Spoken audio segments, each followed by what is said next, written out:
Ever wonder why Bart Simpson has been 10 years old for your entire life? Why Homer and Marge keep getting younger while you keep getting older? Why Maggie has been sucking on that same pacifier since 1989? Welcome to one of television's most fascinating mysteries, and today we're diving deep into the real explanation for why The Simpsons never age. Picture this. It's February 2026, and The Simpsons just aired their 800th episode. 800 episodes, 37 seasons, over 3 decades of continuous production. And through all of that, Bart Simpson is still exactly 10 years old. Lisa is still 8. Maggie hasn't aged a single day. Homer's still working the same job at the nuclear power plant, and Marge's hair is still defying gravity in exactly the same way it did when the show first aired. But here's where things get weird. While the characters themselves haven't aged, the world around them keeps moving forward. The Simpsons now have smartphones instead of rotary phones. They reference TikTok and streaming services. The pop culture jokes that peppered the early seasons about the 1970s and 1980s have been replaced with references to events that happened last month. It's like the Simpson family exists in this strange bubble where they're frozen in time, while everything around them races forward at breakneck speed. And if you've been paying close attention over the years, you've probably noticed something even stranger. The show's own history keeps changing. In early episodes, Homer and Marge were high school sweethearts in the 1970s. They fell in love to the soundtrack of disco and graduated during the height of the Carter administration. But then, at sometime around 2008, the show aired an episode called That 90s Show, where suddenly Homer and Marge were young adults in the 1990s. Homer was in a grunge band. He had long hair and wore flannel.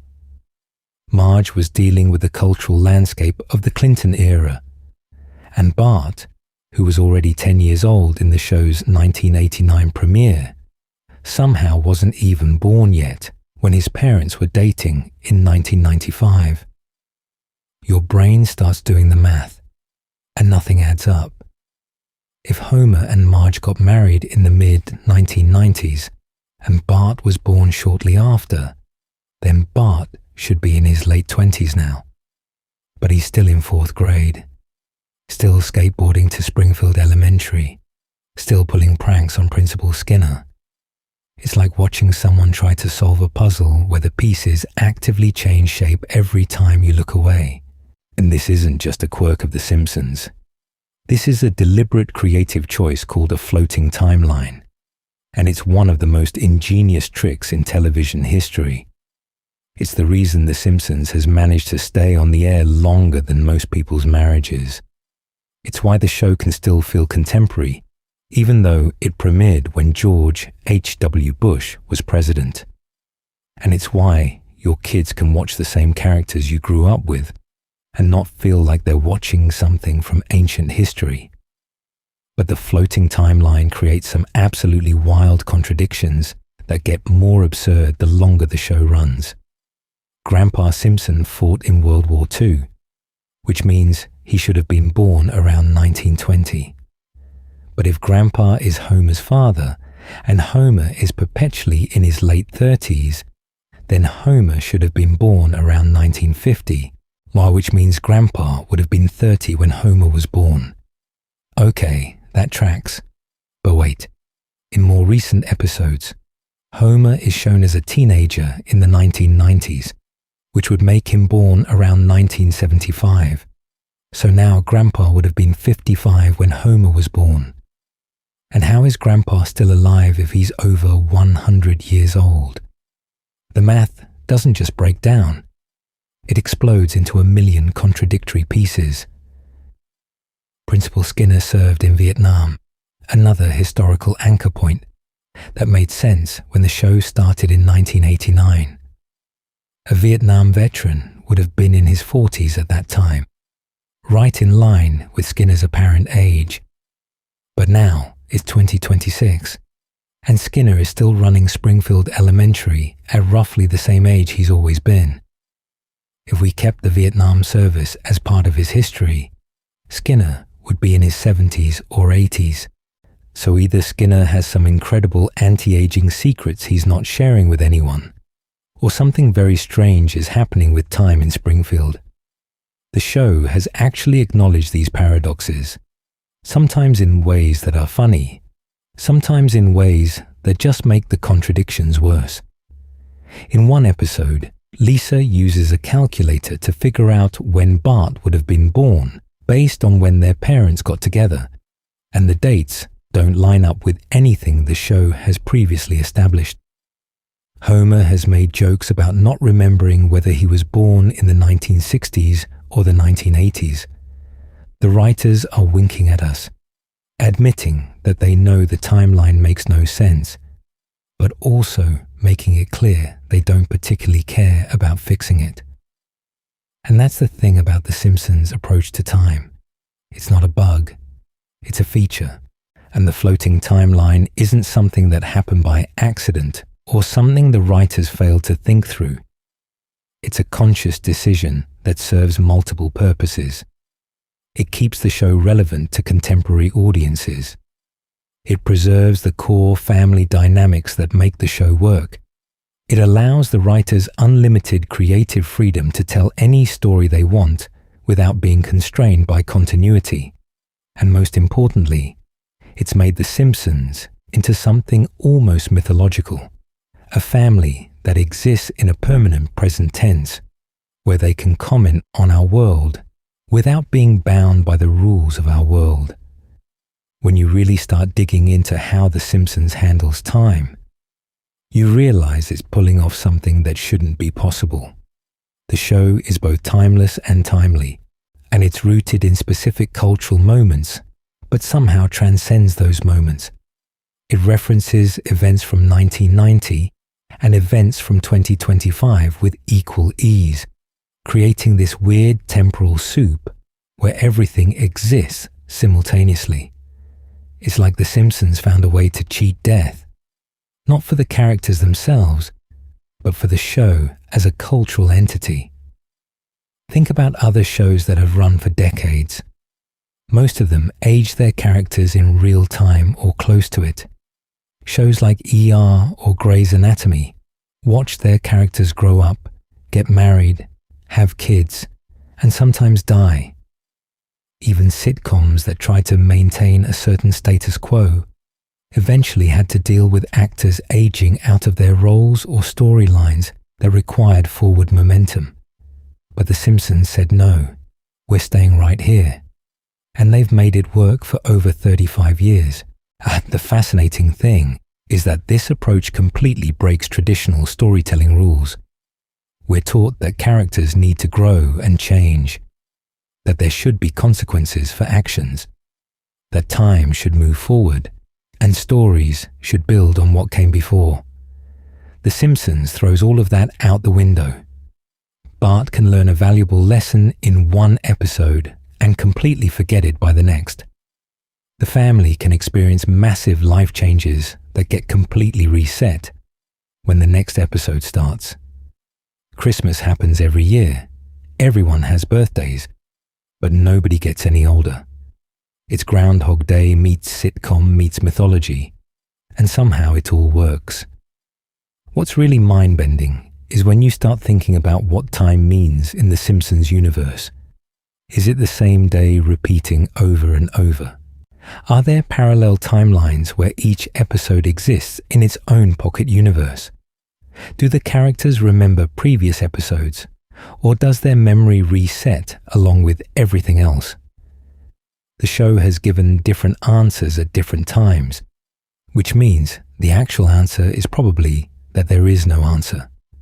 The Simpsons exists in a state of quantum storytelling, where multiple contradictory realities can all be true simultaneously. And this isn't just some abstract philosophical question.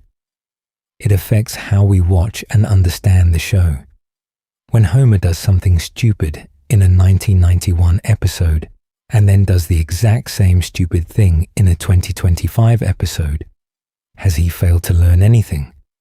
Or is each episode its own separate reality where Homer is encountering this situation for the first time? And when Sideshow Bob tries to kill Bart for the 20th time, is he a persistent villain who keeps escaping and coming back? Or do all of his revenge attempts exist in parallel timelines that don't actually connect to each other? The Simpsons has essentially created a new form of narrative structure that doesn't exist anywhere else in quite the same way. It's episodic, but with callbacks to previous episodes. It's serialized, but nothing ever permanently changes. It has continuity, but that continuity is flexible and can be rewritten at any time.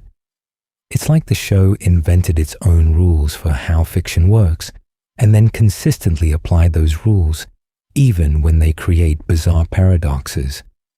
The history and origins of The Simpsons' time structure. To understand how The Simpsons ended up with this wild approach to time, we need to go back to the very beginning. When Matt Groening created The Simpsons in 1987 for The Tracy Ullman Show, he wasn't thinking about how the show would handle continuity 35 years later. He was just trying to create funny one-minute shorts about a dysfunctional family. The characters were crudely drawn, the animation was rough, and the whole thing was meant to be disposable entertainment between sketches on a variety show. But something unexpected happened. People loved these weird little cartoons. They connected with Homer's incompetence, Bart's mischief, Lisa's intelligence, and Marge's patient attempts to hold everything together. When Fox decided to turn The Simpsons into its own half-hour show in 1989, the premise was straightforward. It would be an animated sitcom about an average American family, and Homer worked at a nuclear power plant. Marge was a homemaker. Bart was 10, Lisa was 8, and Maggie was a baby. They lived in the town of Springfield and had various wacky adventures. Simple.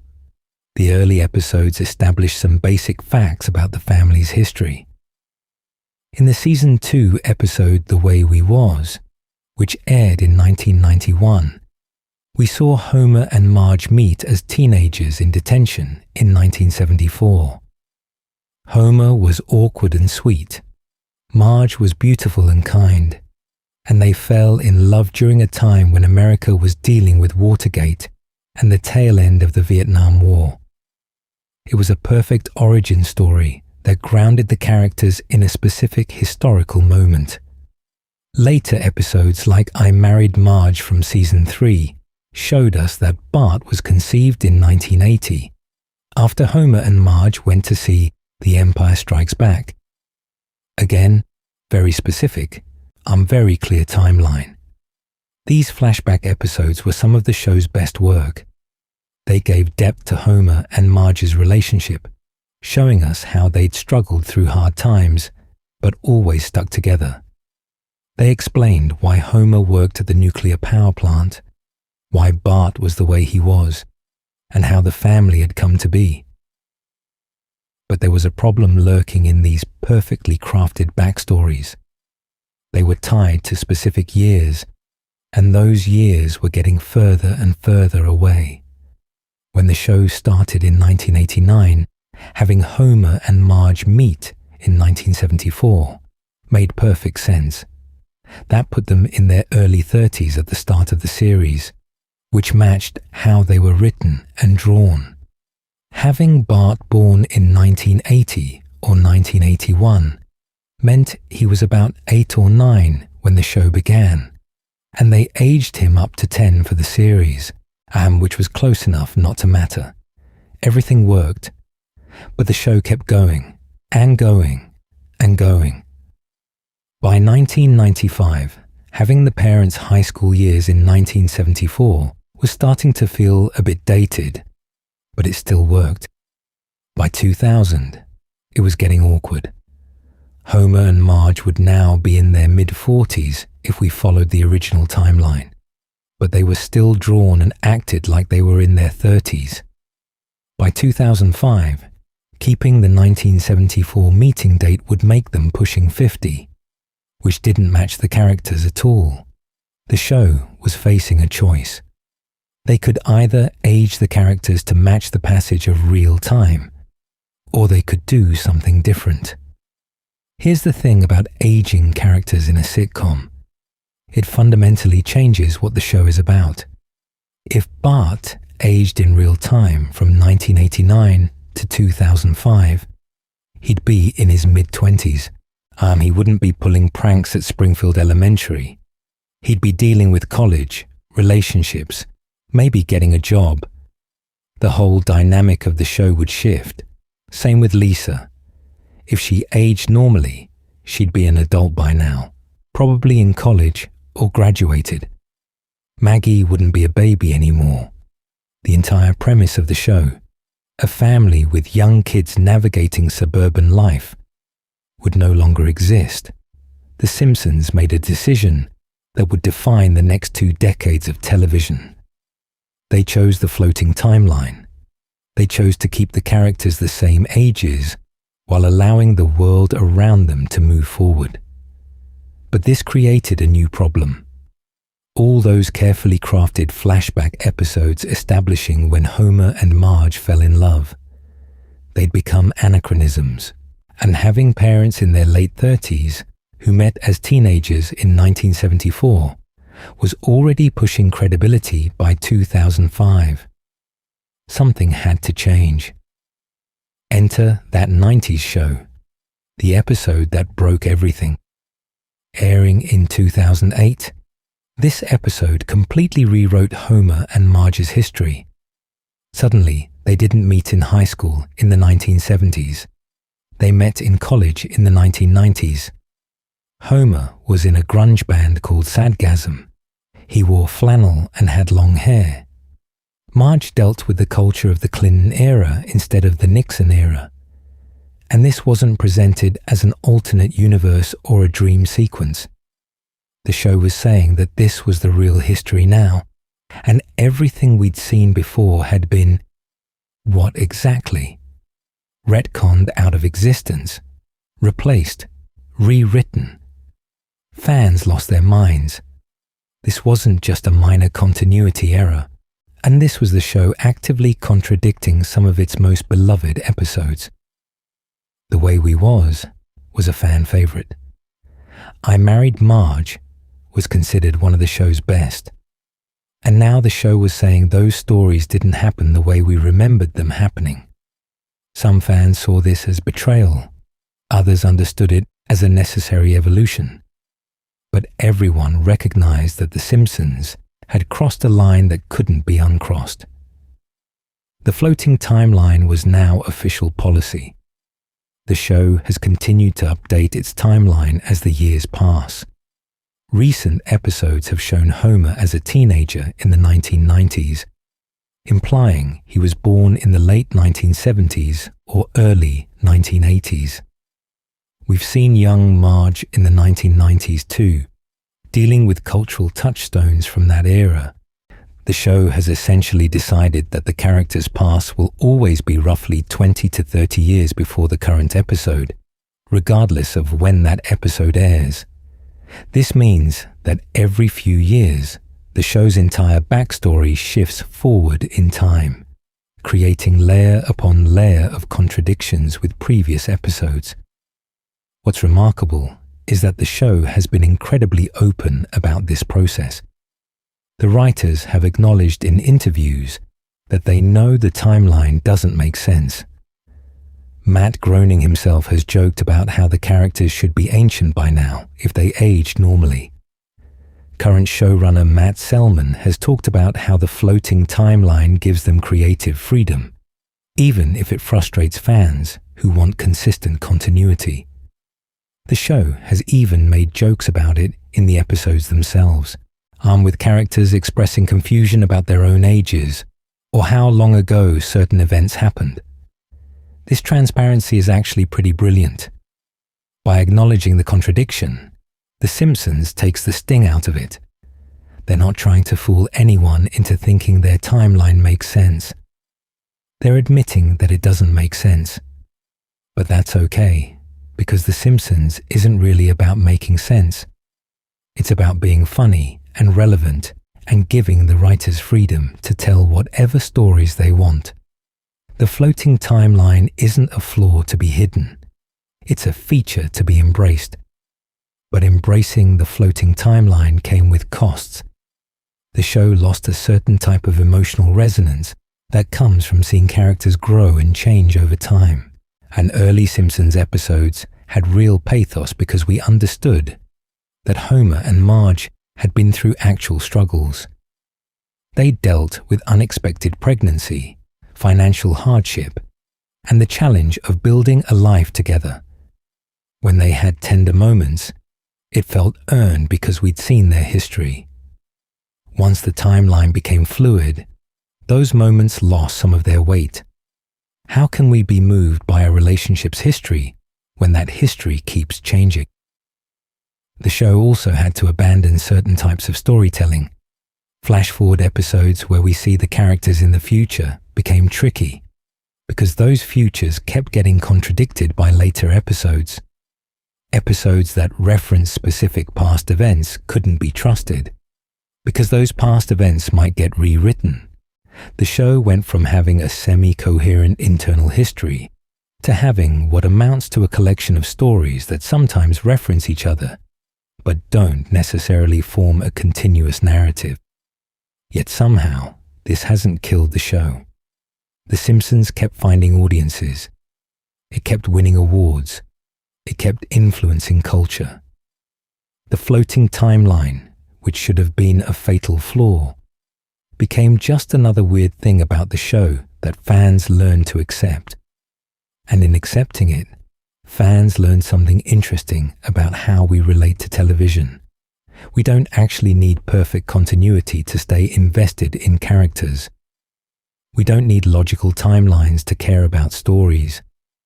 What we need is for the show to still be funny, still have something to say, and still capture something true about life even if the details of how we get there don't always add up.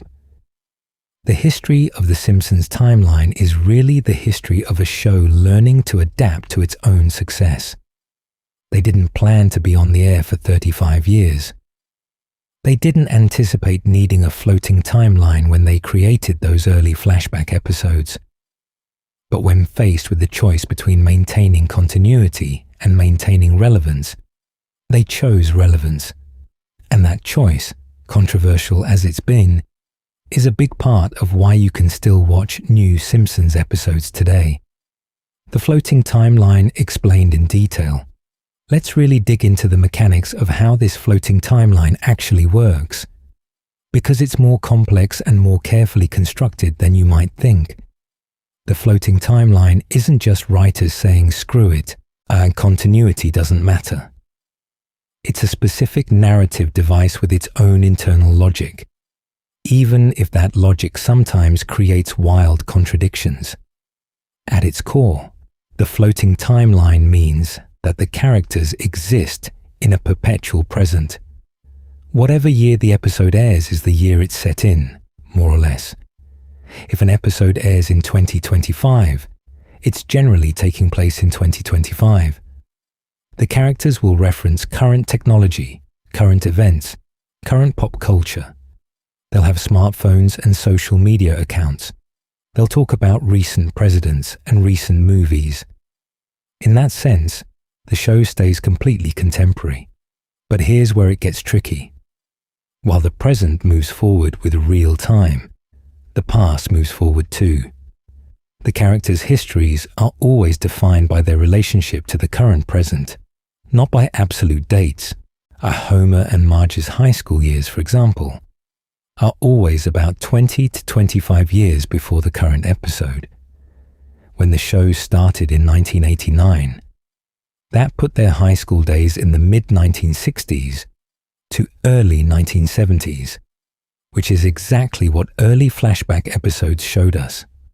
By 2008, keeping those dates would have made Homer and Marge too old, so the show moved their history forward to the 1990s.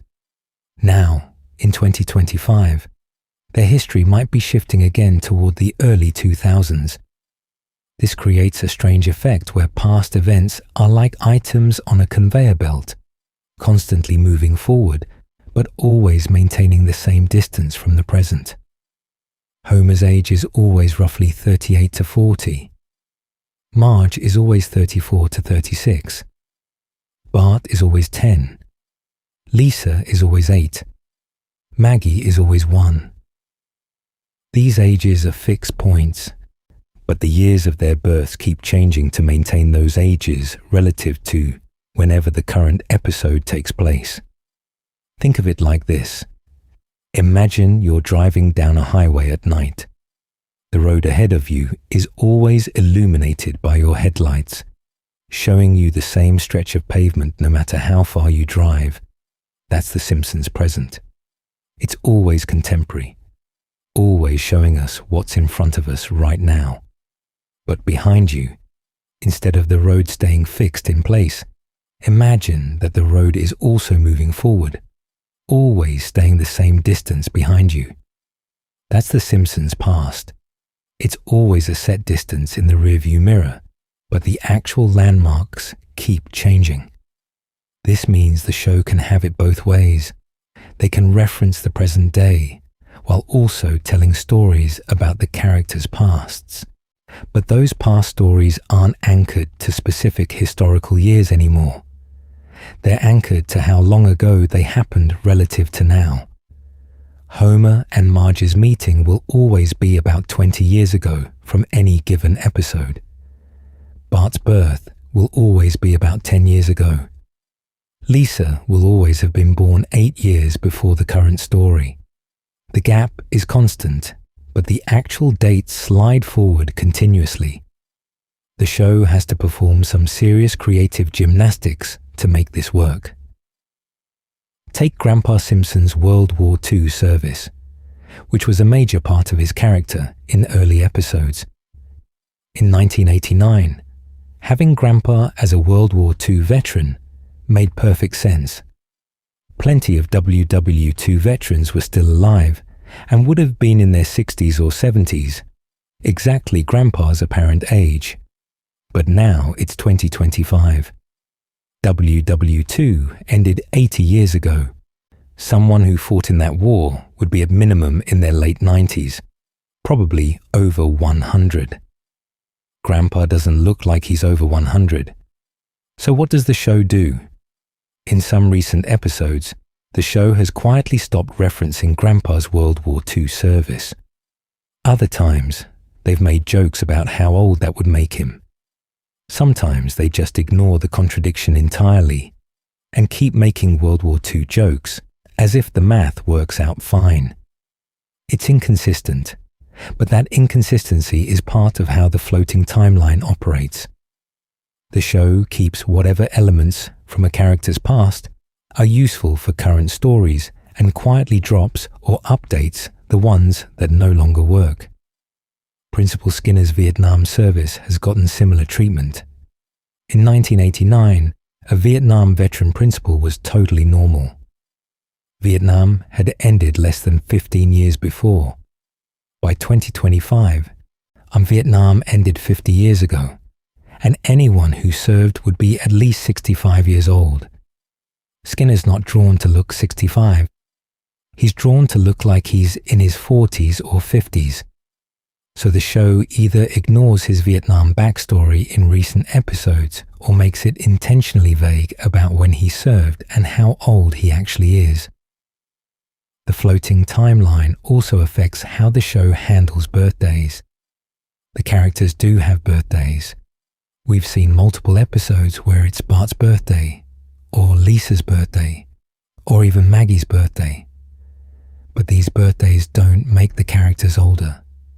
Instead, they exist in a weird eternal loop, where the character has a birthday, celebrates turning the same age they've always been, and then remains that age until the next time the show decides to do a birthday episode, and at which point they celebrate turning that same age again. This is where the floating timeline starts to feel less like a clever narrative device and more like a surreal nightmare. Bart has had at least 3 separate 10th birthday episodes. Lisa has celebrated turning 8 multiple times. They acknowledge the birthday, they blow out candles, they receive gifts, and then the next episode treats them as exactly the same age they were before the birthday episode. It's like being stuck in a time loop, where you're aware that time is passing, but the passage of time has no effect on you. The show has actually made this explicit in certain episodes. In Behind the Laughter, which was a parody of VH1's Behind the Music, Lisa mentions taking anti-growth hormones to stay young for the show. It was a joke, but it was also the show acknowledging its own strange relationship with time. The characters are aware on some level that they should be aging but aren't, and the only explanation is that something artificial is keeping them frozen. Here's another layer of complexity. While the main characters don't age, the world around them does advance technologically and culturally. Early episodes of The Simpsons featured rotary phones, VCRs, and cassette tapes.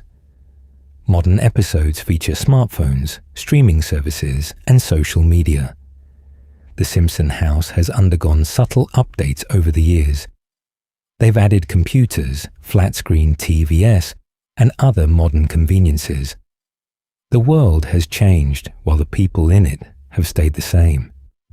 This creates some really bizarre moments when you think about it.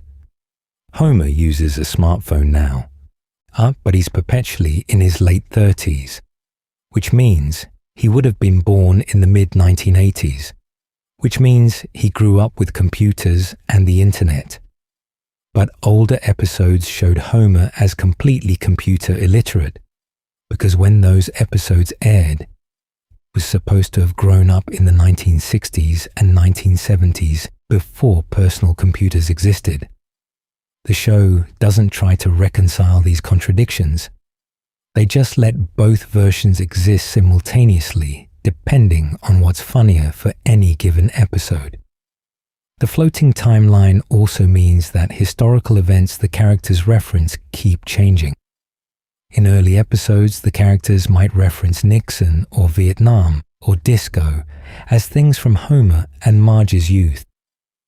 Modern episodes reference things like 9/11, the 2008 financial crisis, or even Trump's presidency as events the adult characters lived through. But these events can't all fit into the same timeline because they happen decades apart. The show doesn't care. Whatever historical touchstone is useful for the current story gets included, regardless of whether it contradicts what previous episodes established. One of the most mind-bending aspects of the floating timeline is how it affects continuity between episodes. The Simpsons has more than 750 episodes at this point. Many of those episodes reference events from previous episodes. But which previous episodes are canon, and which ones have been retconned out of existence by the floating timeline? The answer seems to be, it depends on what's convenient for the current story. Take Sideshow Bob, Bart's arch-nemesis. His first appearance was in Season 1, where he framed Krusty for robbery and got sent to prison. Bart exposed him, and Bob swore revenge.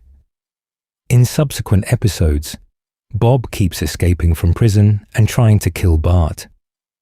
These stories clearly reference each other and build on previous events. But the passage of time within these episodes is strange. How long has Bob been pursuing Bart? If we count from Season 1 in 1990 to now, it's been 35 years. But Bart is still 10. So in Bart's experience, how much time has actually passed? The show gives different answers at different times. Usually, whatever makes the current story work best. The floating timeline creates a strange relationship between the show and its viewers. Longtime fans have watched The Simpsons for decades and have their own memories of the show's history. But the show's internal history keeps shifting, meaning that the show we remember isn't quite the show that exists now. Episodes that established important backstory have been contradicted or ignored. Character relationships that seemed significant have been reset. It's like the show is engaging in selective amnesia, keeping the parts of its past that still serve it and quietly discarding the rest. Yet there's something almost elegant about how the floating timeline works in practice. Despite all the contradictions, the characters still feel consistent.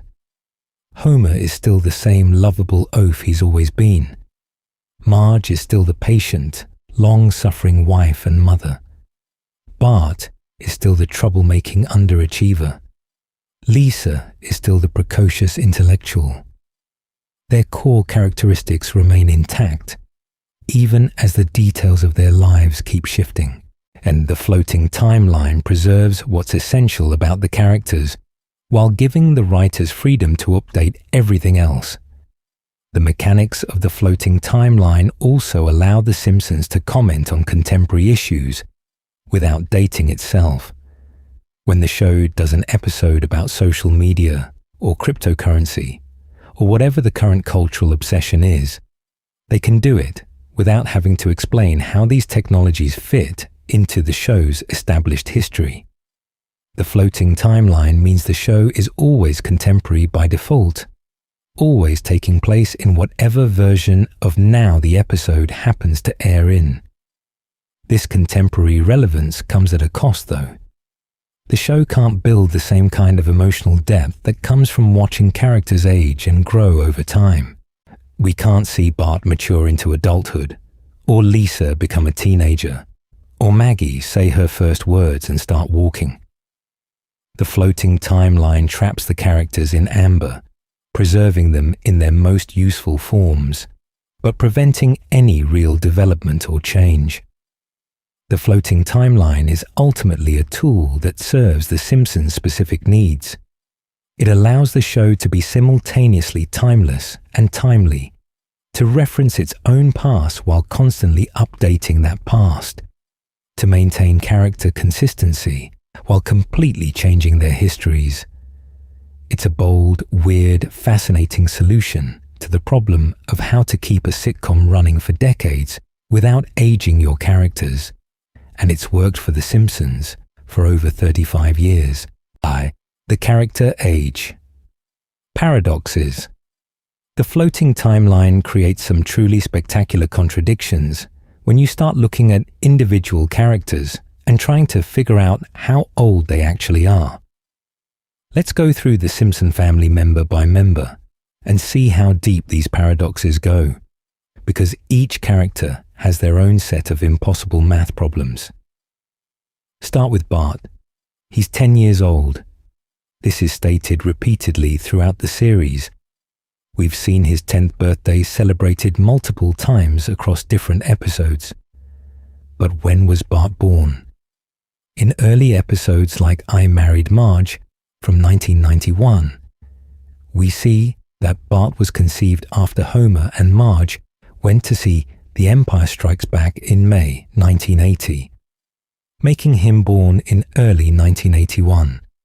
If that's true, and we're now in 2025, Bart should be 44 years old. Instead, he's still in 4th grade. But wait, it gets weirder. The episode That 90s Show from 2008 rewrote Homer and Marge's timeline, placing them as a childless couple in the mid-1990s. This would mean Bart couldn't have been born until at least 1996 or 1997, making him around 28 or 29 now. But he's still 10. And then, in more recent episodes, there are hints that Bart was born even later, keeping him exactly 10 years away from whatever the current year is. Lisa faces the same problem. She's 8 years old, 2 years younger than Bart. In Lisa's First Word from 1992, we see baby Lisa in 1983 and 1984, with the episode set during the 1984 Summer Olympics. This establishes pretty clearly that Lisa was born in late 1983 or early 1984. By that reckoning, Lisa should be in her early 40s now. Yet she's still in second grade, still playing the saxophone, and still 8 years old, and dealing with second grader problems. The show has acknowledged this paradox directly. In That 90s Show, Lisa uses a calculator to figure out when Bart would have been born, based on when her parents got together in the 1990s, and she realizes the dates don't make any sense. "Wait a minute," she says, confused by the math not adding up. The show is openly admitting that its own timeline is broken, but then it just keeps going anyway, because what else can it do? Maggie's situation is perhaps the most absurd. She's perpetually 1 year old, forever sucking on that same pacifier. We saw her birth in the flashback episode And Maggie Makes Three from 1995, which suggested she was born not long before the show's present day at that time. But that was 30 years ago. Maggie should be in her 30s. Instead, she still can't walk properly or talk, except for that one word daddy she said in Lisa's First Word, which created its own continuity nightmare when later episodes acted like she'd never spoken at all. We've seen Maggie celebrate her first birthday in the episode Lady Bouvier's Lover from 1994. She turned 1 year old, and then in every subsequent episode, she's still 1 year old. She's been 1 year old for over 30 years. She's had her first birthday multiple times. The show has trapped Maggie in an eternal infancy, always on the verge of toddlerhood, but never quite getting there. Homer's age is all over the place. He's usually stated to be 36 or 38 years old, though this has varied between 33 and 40, depending on the episode.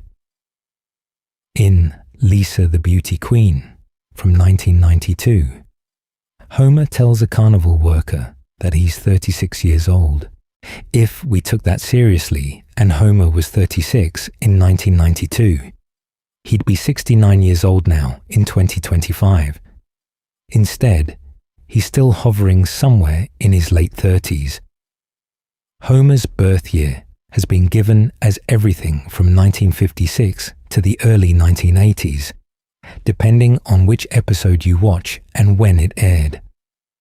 Early episodes suggested he was born in the mid-1950s, making him a baby boomer who grew up in the 1960s and 1970s. Recent episodes have made him younger, born in the late 1970s or early 1980s, making him a Gen Xer or even an elder millennial. His character hasn't changed much, but his generation keeps shifting. Marge is typically said to be 34 years old, a couple of years younger than Homer. Like Homer, her exact birth year keeps changing to maintain this age. In early episodes, she would have been born in the late 1950s, and now she was probably born in the late 1980s or early 1990s. Her iconic blue hair has stayed the same, but the year she first styled it that way keeps moving forward through time. The really tricky part with Homer and Marge is that early episodes established very specific touchstones for their youth. Homer was supposed to have been alive during the moon landing as a child. Marge remembered the Vietnam War. They came of age during a specific cultural moment. But as the floating timeline keeps moving their births forward, those cultural touchstones stop making sense. Someone born in 1990 wasn't a child during the moon landing. Someone who grew up in the 2000s didn't experience the Vietnam War firsthand.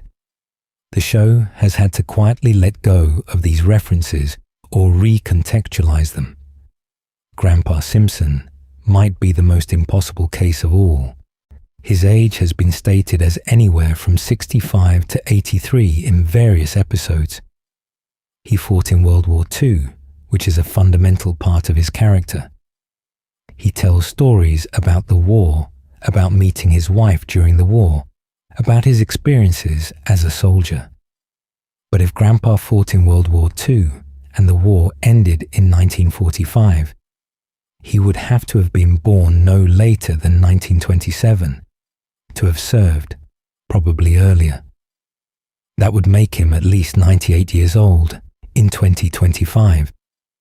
Some episodes have suggested he's over 100, but he's drawn and acted like a man in his 70s or 80s at most. The show has tried various ways to address this. Some recent episodes have quietly stopped mentioning Grandpa's World War II service. Others have made jokes about how impossibly old he'd have to be. In one episode, Grandpa's gravestone shows he was born in 1920, which would make him 105 years old now. Or in another episode from the 1990s, he mentions being born in 1907, which would have made him in his 90s back then. The dates keep shifting, but none of them really work. What makes Grandpa's situation extra complicated is that he needs to be old enough to be Homer's father, but Homer's age keeps changing. If Homer was born in 1956, as early episodes suggested, Grandpa could have been born in the late 1920s or early 1930s and had Homer in his late 20s or early 30s, which works fine. But if Homer was born in 1980, as more recent episodes imply, and Grandpa is still supposed to have fought in World War II, then Grandpa would have been in his 50s when Homer was born, which is possible but unusual. Other characters have similar problems. Principal Skinner served in Vietnam, which ended in 1975. If he was 18 when he enlisted, and he'd have been born in 1957, making him 68 years old now. But Skinner is clearly meant to be middle-aged, probably in his 40s or 50s. The math doesn't work unless we assume Skinner served in Vietnam at a very young age, or that his Vietnam service has been retconned out of existence in more recent episodes.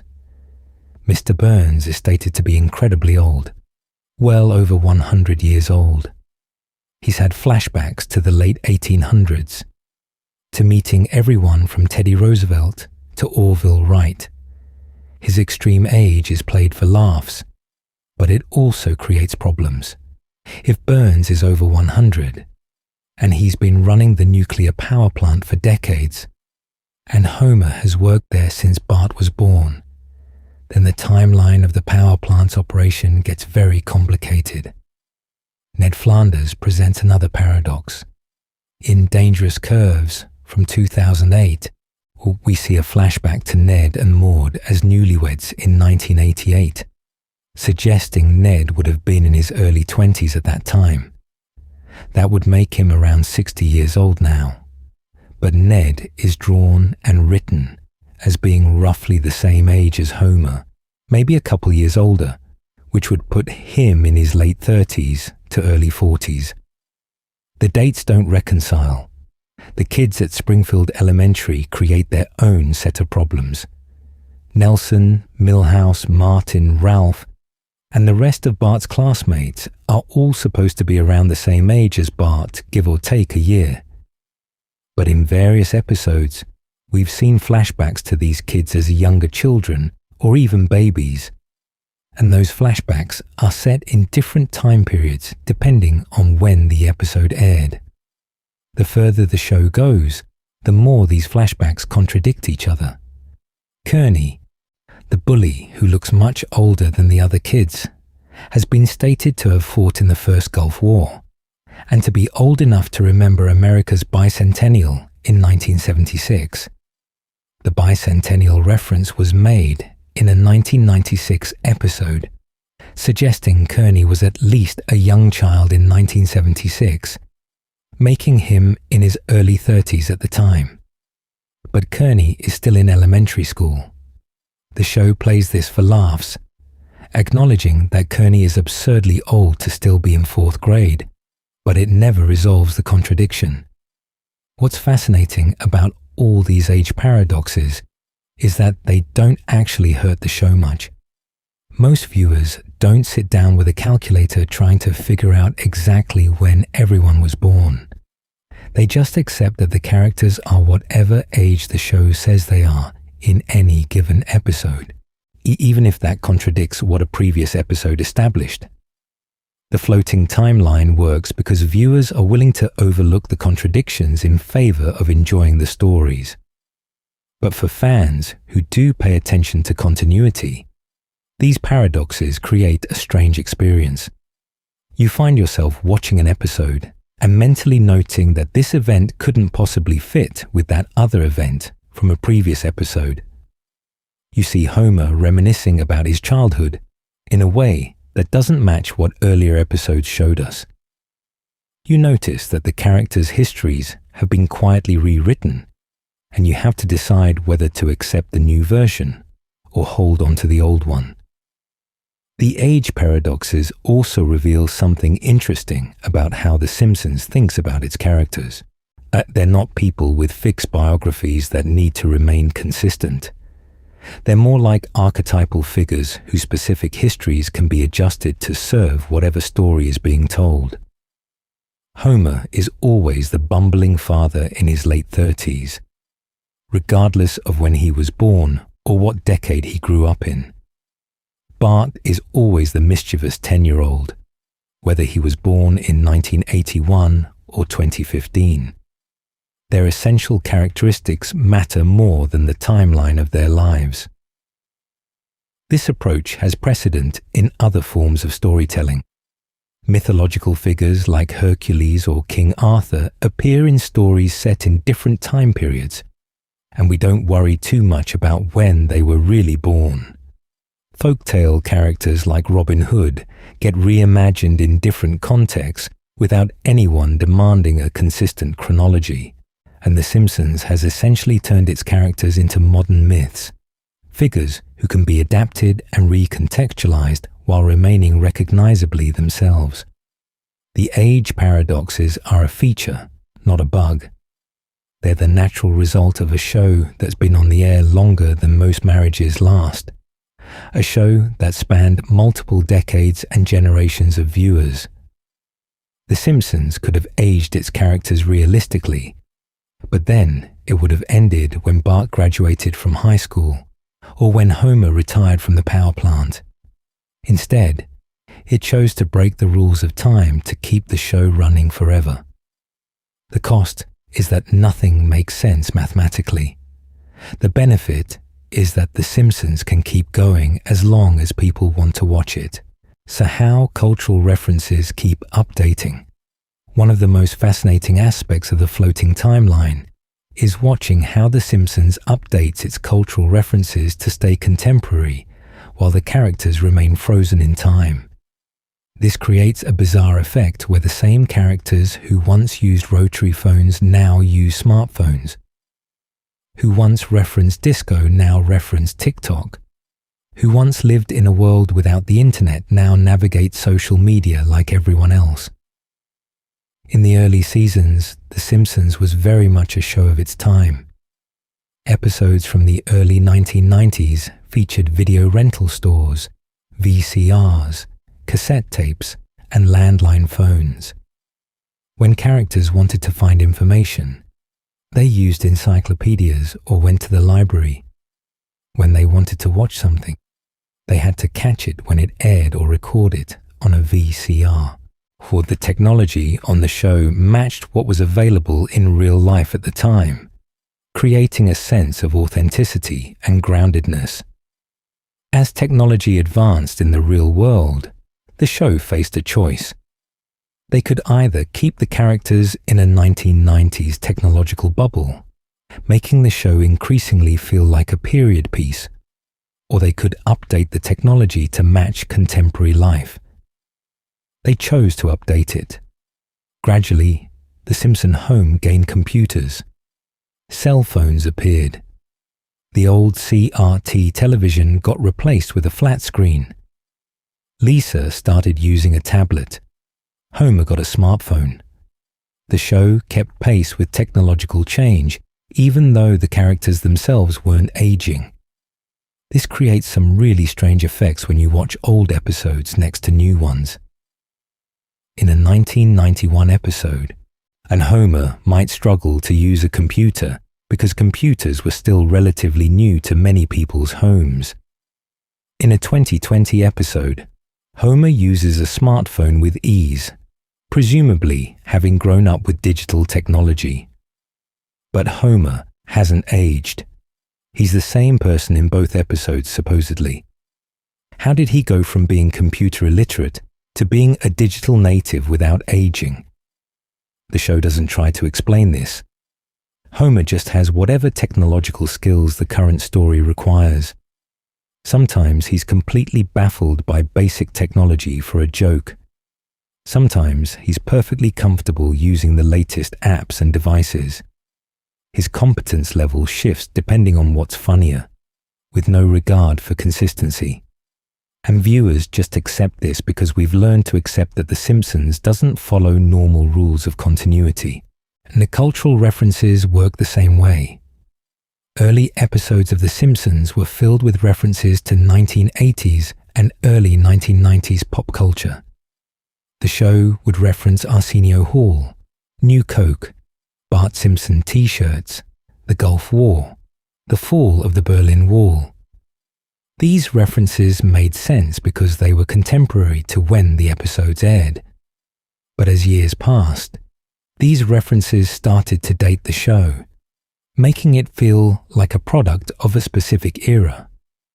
Modern episodes reference completely different cultural touchstones. They talk about COVID-19, Trump, social media influencers, streaming services, cryptocurrency, whatever is currently in the news or trending online.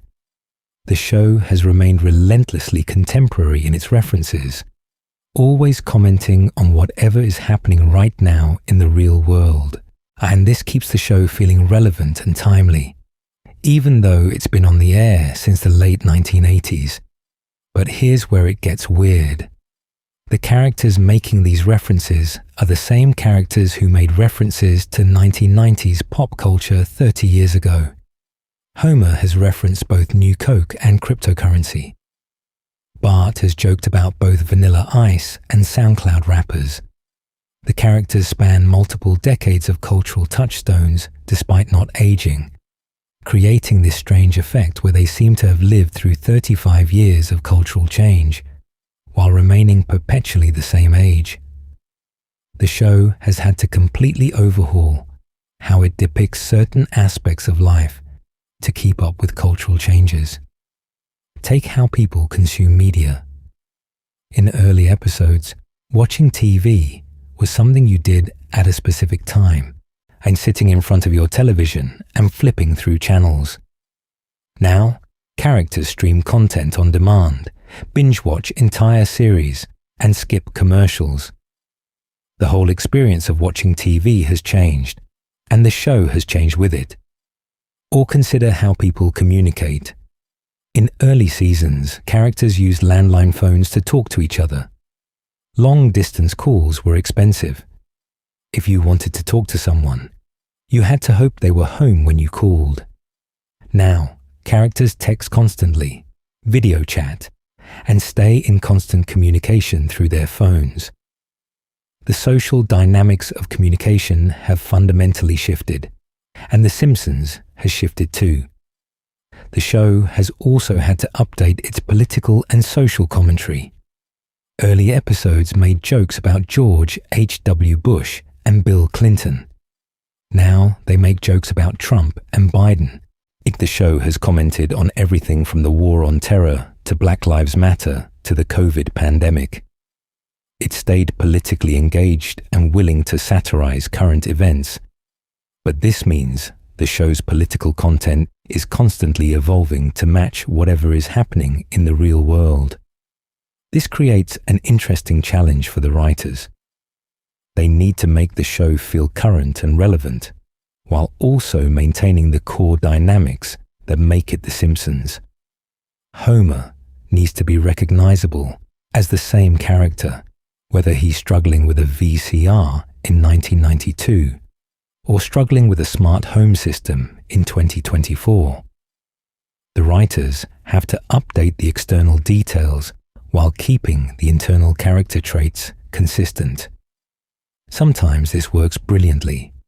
The show has done great episodes about social media addiction, about online bullying, about cryptocurrency scams, about streaming services, about all sorts of modern phenomena. These episodes work because they're taking the familiar Simpsons characters and putting them in new situations, letting us see how these people we know would react to contemporary problems. But sometimes the updating feels forced. When you see Homer using TikTok or Marge navigating Instagram, it can feel weird because these characters were created before those platforms existed. There's a cognitive dissonance in watching 1989 characters deal with 2025 technology. The show tries to smooth over this dissonance with jokes, but it's always there lurking in the background. The updating of cultural references also affects how the show handles flashbacks. Remember, flashbacks in The Simpsons are part of the floating timeline too. Yes, early flashbacks to Homer and Marge's youth showed them in the 1970s, listening to disco and dealing with era-appropriate cultural touchstones. But as the timeline has moved forward, new flashbacks to their youth show them in different eras with completely different cultural contexts. This means we've seen multiple versions of how Homer and Marge met, how they fell in love, how they got married. Each version is set in a different decade with different music, different fashion, different cultural references. The core story might be similar, but the cultural details completely change, and the show expects us to accept whichever version we're currently watching as the real version, at least for the duration of that episode. The show has gotten bolder about this over time. In that 90s show, they completely rewrote Homer and Marge's origin story, placing them as a young couple in the grunge era instead of the disco era. Recent episodes have shown even more recent settings for their youth. The show is actively updating its own past to match whatever present it's currently depicting. This extends to how the show depicts Springfield itself. Early episodes showed Springfield as a fairly timeless American town with maybe a slight 1950s retro vibe. But modern Springfield has changed with the times. There are now coffee shops that are obvious Starbucks parodies. There are Amazon delivery trucks everywhere. The town has yoga studios and vegan restaurants and all the trappings of modern American life. Springfield has evolved even though the people in it haven't aged. And what's remarkable is that the show manages to maintain its satirical edge despite all these updates. The Simpsons has always been about satirizing American life, and it continues to do that by constantly updating what aspects of American life it's satirizing. The targets change, the technology changes, the cultural references change, but the underlying satirical impulse remains the same. This constant updating is part of why The Simpsons has stayed relevant for so long. A show that was stuck making 1990s cultural references in 2025 would feel hopelessly dated. But a show that's constantly refreshing its cultural touchstones can continue to feel contemporary even as it ages. The floating timeline enables this constant refresh, allowing the show to always be commenting on now, whatever now happens to be. Of course, this comes at a cost, and the show loses a certain historical specificity that early seasons had. Those early episodes captured what it felt like to live in the early 1990s, the concerns and anxieties and cultural obsessions of that specific moment. Modern episodes capture the current moment, but in doing so, they've sacrificed the ability to be a time capsule of any particular era. The Simpsons now exists in a permanent present, always contemporary, but never quite of any specific time. The cultural updating also means the show is constantly walking a tightrope between staying relevant and alienating longtime fans. When the show updates too aggressively, it can feel like it's trying too hard to be cool and hip. When it updates too conservatively, it can feel stale and out of touch. Finding the right balance is a constant challenge. Just and fans will argue endlessly about whether the show has succeeded or failed at maintaining that balance. But whatever you think about how well the show has handled this challenge, you have to admire the sheer ambition of it. The Simpsons is trying to do something almost unprecedented in television. Remain perpetually contemporary while maintaining consistent characters who never age. It's trying to comment on 2025 culture with characters created in 1987. And somehow, despite all the contradictions and paradoxes this creates, it's still finding an audience. The cultural updating is essential to that success, even when it creates strange moments where the same characters span wildly different technological and cultural eras. Are the creative reasons behind never aging? Let's talk about why the creators and writers of The Simpsons made the choice to never age their characters. Because this decision wasn't made lightly, and it profoundly affects what kind of show The Simpsons is and can be. The creative reasoning behind the floating timeline reveals a lot about how the people making the show think about storytelling, character, and what makes The Simpsons work. First and foremost, the writers chose the floating timeline because it preserves the show's core dynamic. The Simpsons is fundamentally a show about a family with young children. Bart and Lisa are kids navigating childhood and school. Homer and Marge are parents dealing with the challenges of raising those kids while managing their own relationship. And Maggie is a baby who provides visual gags and occasional emotional moments. This family structure is essential to what the show is. If the characters aged normally, this structure would inevitably break down. Bart would eventually become a teenager, then a young adult. Lisa would follow the same path. Maggie would grow up. At some point, they'd all be adults, and the show would no longer be about parents raising children. It would be about something completely different. The show would have to evolve into a very different beast, and there's no guarantee that evolution would work. Al Jean, the longtime executive producer and showrunner, has been very clear about this in interviews. He said that returning to square one at the end of every episode is essential to the show's longevity. Unlike serialized shows that build on previous episodes and have continuing storylines, The Simpsons is fundamentally episodic. Each episode is meant to stand alone, to be its own contained story that new viewers can jump into without needing to know everything that came before.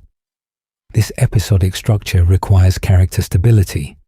If Homer learned genuine lessons and permanently changed his behavior, you couldn't do certain types of Homer stories anymore.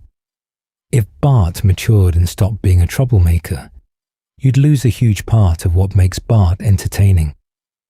The show needs these characters to remain fundamentally who they are, which means they can't go through the kind of permanent growth that comes with aging. Matt Selman, the current showrunner, has talked about how the floating timeline is a liberation for the writers. It means they're not creatively handcuffed by what happened in previous seasons. They can tell whatever story they want without worrying about whether it contradicts something from 20 years ago. If they want to do an episode about Homer as a teenager in the 1990s, They can do that.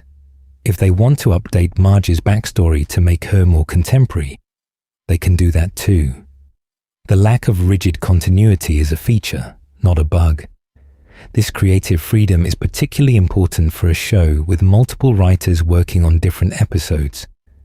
Different writers have different interests and different takes on the characters.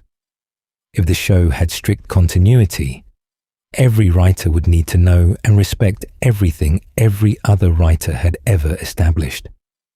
That's an enormous burden that would slow down production and limit creativity. The floating timeline lets each writer bring their own perspective without being beholden to everyone who came before. The choice to never age the characters also preserves the show's satirical edge. The Simpsons is a satire of American life, and satire works best when it can comment on contemporary issues.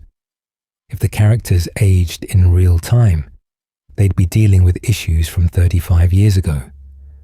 Homer would be retired or nearing retirement. Bart and Lisa would be dealing with middle-age problems. The show couldn't comment on modern parenting, modern childhood, modern work life, because the characters would be too old to be dealing with those issues. By keeping the characters perpetually in their prime family years, the show can continue to satirize the experience of being a working-class American family right now, whatever now happens to be. And Homer can struggle with contemporary work environments. Bart and Lisa can navigate modern school systems. Marge can deal with current social pressures. The floating timeline makes the satire timeless by making it always timely. There's also a mythological quality to characters who don't age. Think about classic cartoon characters like Mickey Mouse or Bugs Bunny. They've been appearing in new content for decades without aging, and we accept that because they're not really people. They're icons, symbols, archetypal figures who exist outside normal time. The Simpsons has achieved something similar. These characters have become so iconic that we accept their agelessness the same way we accept that Wile E. Coyote will never catch the Road Runner. The writers have also talked about wanting to surprise themselves, and the floating timeline helps with that. If the show was rigidly continuity bound, certain types of stories would be off limits because they wouldn't fit with established history. But with a flexible timeline, the writers can pursue whatever ideas interest them. They can do experimental episodes, flashback episodes, flash-forward episodes, all without worrying about how it all fits together chronologically. This approach to storytelling is actually pretty radical when you think about it. Most television shows, even comedies, have some sense of forward momentum. Characters develop, relationships evolve, situations change. The Simpsons explicitly rejects this model. It's committed to a kind of eternal stasis where everything changes and nothing changes at the same time. The characters can have growth within individual episodes, but the growth is always reset by the next episode. Some critics have argued that this approach has led to a decline in quality, that the show can't achieve the same kind of emotional depth it once had because we know nothing will ever really matter. Early Simpsons episodes could be genuinely moving because we believed the characters' relationships and struggles were real and consequential. If Homer and Marge had a fight, we worried about their marriage. If Bart got in serious trouble, we worried about the consequences. But when you've watched the show reset hundreds of times, when you've seen the characters have the same fights and learn the same lessons over and over, it's harder to invest emotionally. You know Homer will forget whatever he learned by next episode. You know Bart and Lisa's relationship will reset to its default state, and nothing you're watching will have lasting consequences, because lasting consequences would require the show to move forward in time. And The Simpsons has explicitly chosen not to do that. The writers are aware of this criticism, Some of them have expressed frustration with the limitations the floating timeline creates.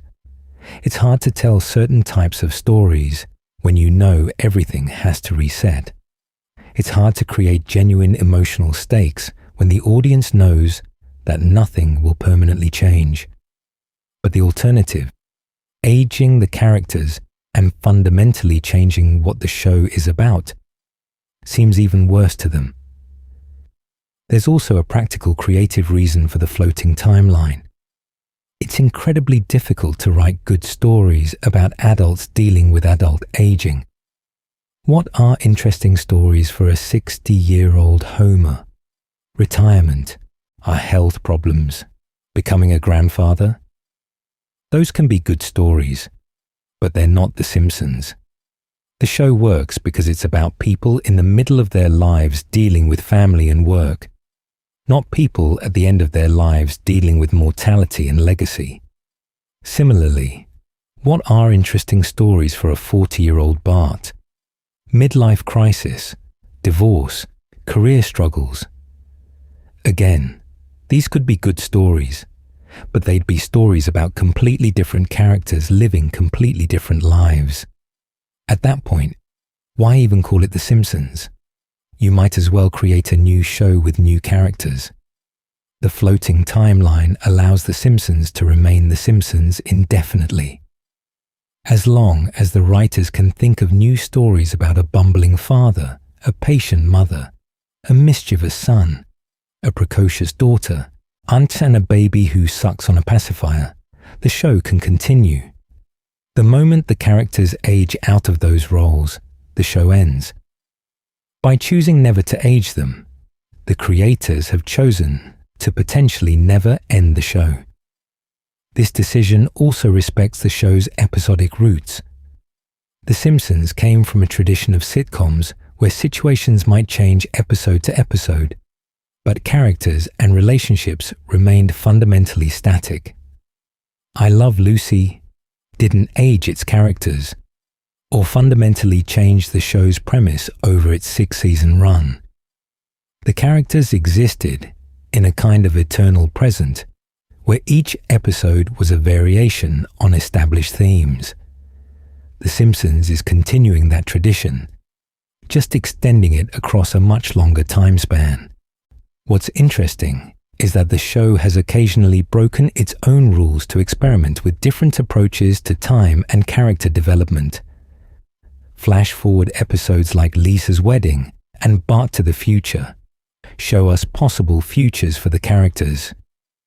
These episodes are popular with fans because they allow for the kind of character development and change that the main show explicitly avoids.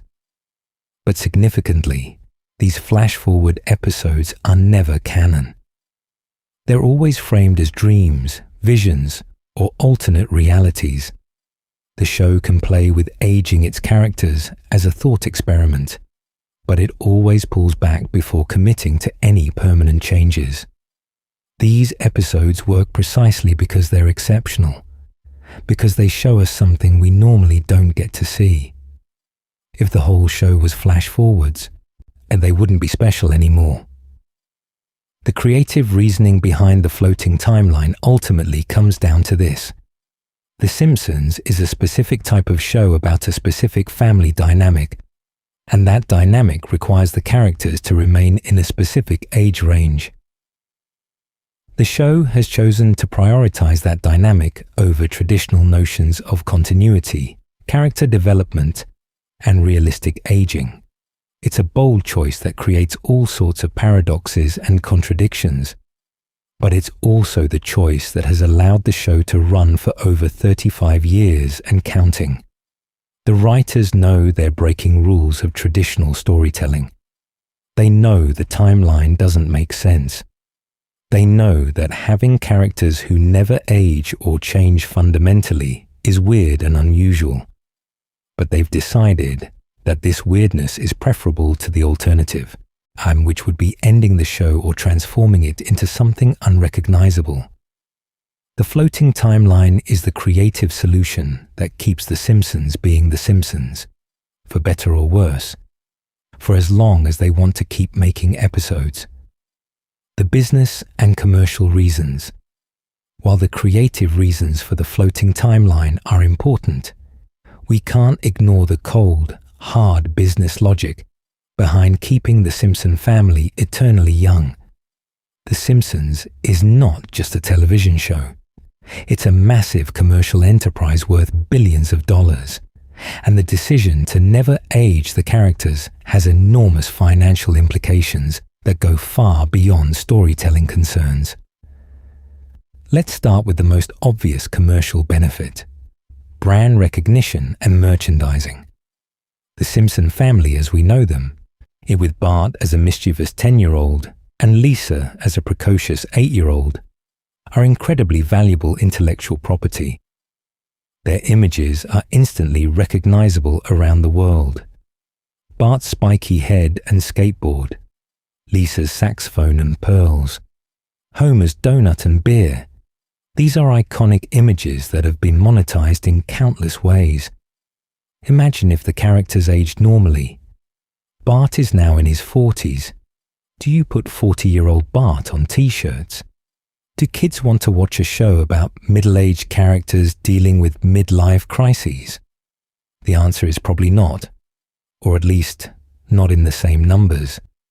By keeping the characters at their most commercially viable ages, The Simpsons maintains its appeal to the broadest possible audience, including new generations of children who discover the show. The merchandising empire around The Simpsons is staggering. There are Simpsons toys, video games, theme park attractions, clothing, accessories, home goods, you name it. Much of this merchandise features the characters as they appeared in the 1990s, because those are the versions that people recognize and love.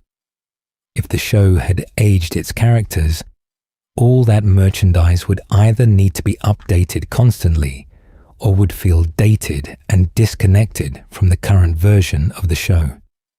By keeping the characters frozen, The Simpsons has created what's essentially a timeless brand. A Bart Simpson doll from 1990 looks pretty much the same as a Bart Simpson doll from 2025, aside from improvements in manufacturing quality. This consistency is incredibly valuable from a brand management perspective. It means the brand doesn't need constant reinvention, and it means decades of existing merchandise doesn't become obsolete when the show continues. There's also the syndication factor. The Simpsons is one of the most syndicated shows in television history. Episodes from any season can air in any order on cable channels, streaming platforms, or in international markets. This works because the episodes are largely self-contained and the characters are always the same. You can watch a Season 3 episode from 1991 and then a Season 30 episode from 2019, and the characters are fundamentally unchanged. If the show aged its characters, this kind of random access syndication wouldn't work. You couldn't air episodes out of order because viewers would get confused about the timeline. The show would need to be watched in sequence to make sense, and this would dramatically reduce its syndication value and its appeal to casual viewers who just want to watch funny episodes without worrying about continuity. The streaming era has made this even more important. Platforms like Disney Plus have hundreds of Simpsons episodes available to watch on demand in any order. The fact that you can jump from Season 5 to Season 35 without getting lost is a huge selling point. The floating timeline makes The Simpsons endlessly rewatchable and accessible in ways that more continuity-heavy shows aren't. There's also the international market to consider. The Simpsons airs in dozens of countries around the world, dubbed into multiple languages. In some markets, episodes air in random order or several years after they originally premiered in the United States. The floating timeline means this doesn't matter. An episode from 2015, dubbed into German, and airing in 2020, doesn't feel dated because the characters haven't aged. and the core dynamics remain the same. From a production standpoint, the floating timeline also makes financial sense. Animated shows require consistent character models that can be drawn by multiple animators in different locations. If the characters were aging and changing their appearance, the animation studios would need to constantly update their character designs and train animators on new models. This would increase costs and complexity. By keeping the characters looking exactly the same, The Simpsons minimizes production variability. An animator in Korea can draw Homer the same way they've been drawing him for 30 years. They don't need to age him up or change his design. And this consistency streamlines the animation process and keeps costs more manageable, which matters a lot when you're producing 20+ episodes a year. The show's longevity itself has become a selling point and a source of pride for the network. Fox has heavily promoted The Simpsons as the longest-running American sitcom in history, surpassing shows like Gunsmoke. That record only matters because the show has maintained a consistent identity throughout its run. If The Simpsons had become a completely different show about different life stages, it would be harder to claim that record in the same way. There's also the talent factor. The main voice actors have been with the show since the beginning, and they've become synonymous with these characters. Dan Castellaneta is Homer Simpson. Nancy Cartwright is Bart Simpson. These actors have literally spent their entire adult careers playing these characters at the same ages. If the characters aged significantly, would the voice actors still be right for the roles?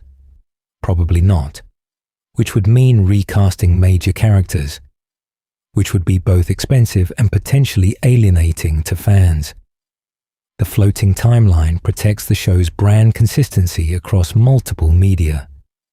There have been Simpsons video games, comic books, board games, and countless other products that all feature the same version of the characters.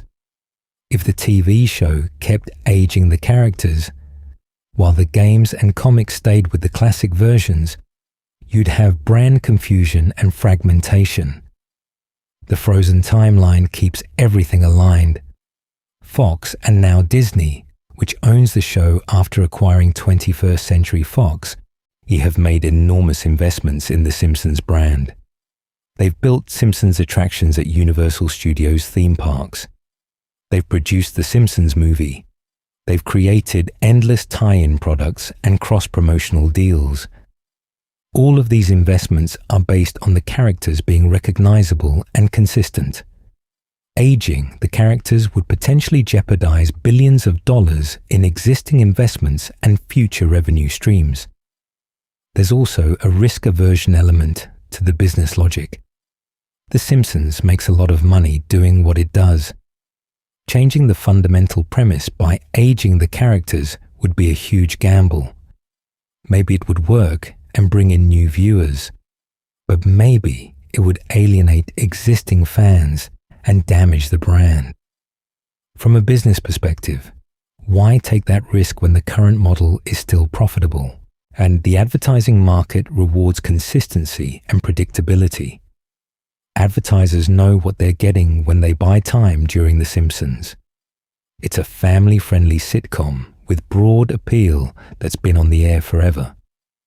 If the show kept reinventing itself, advertisers would be less certain about what they're buying. The stable, unchanging nature of the show makes it a safer bet for advertising dollars. Consider also the licensing deals.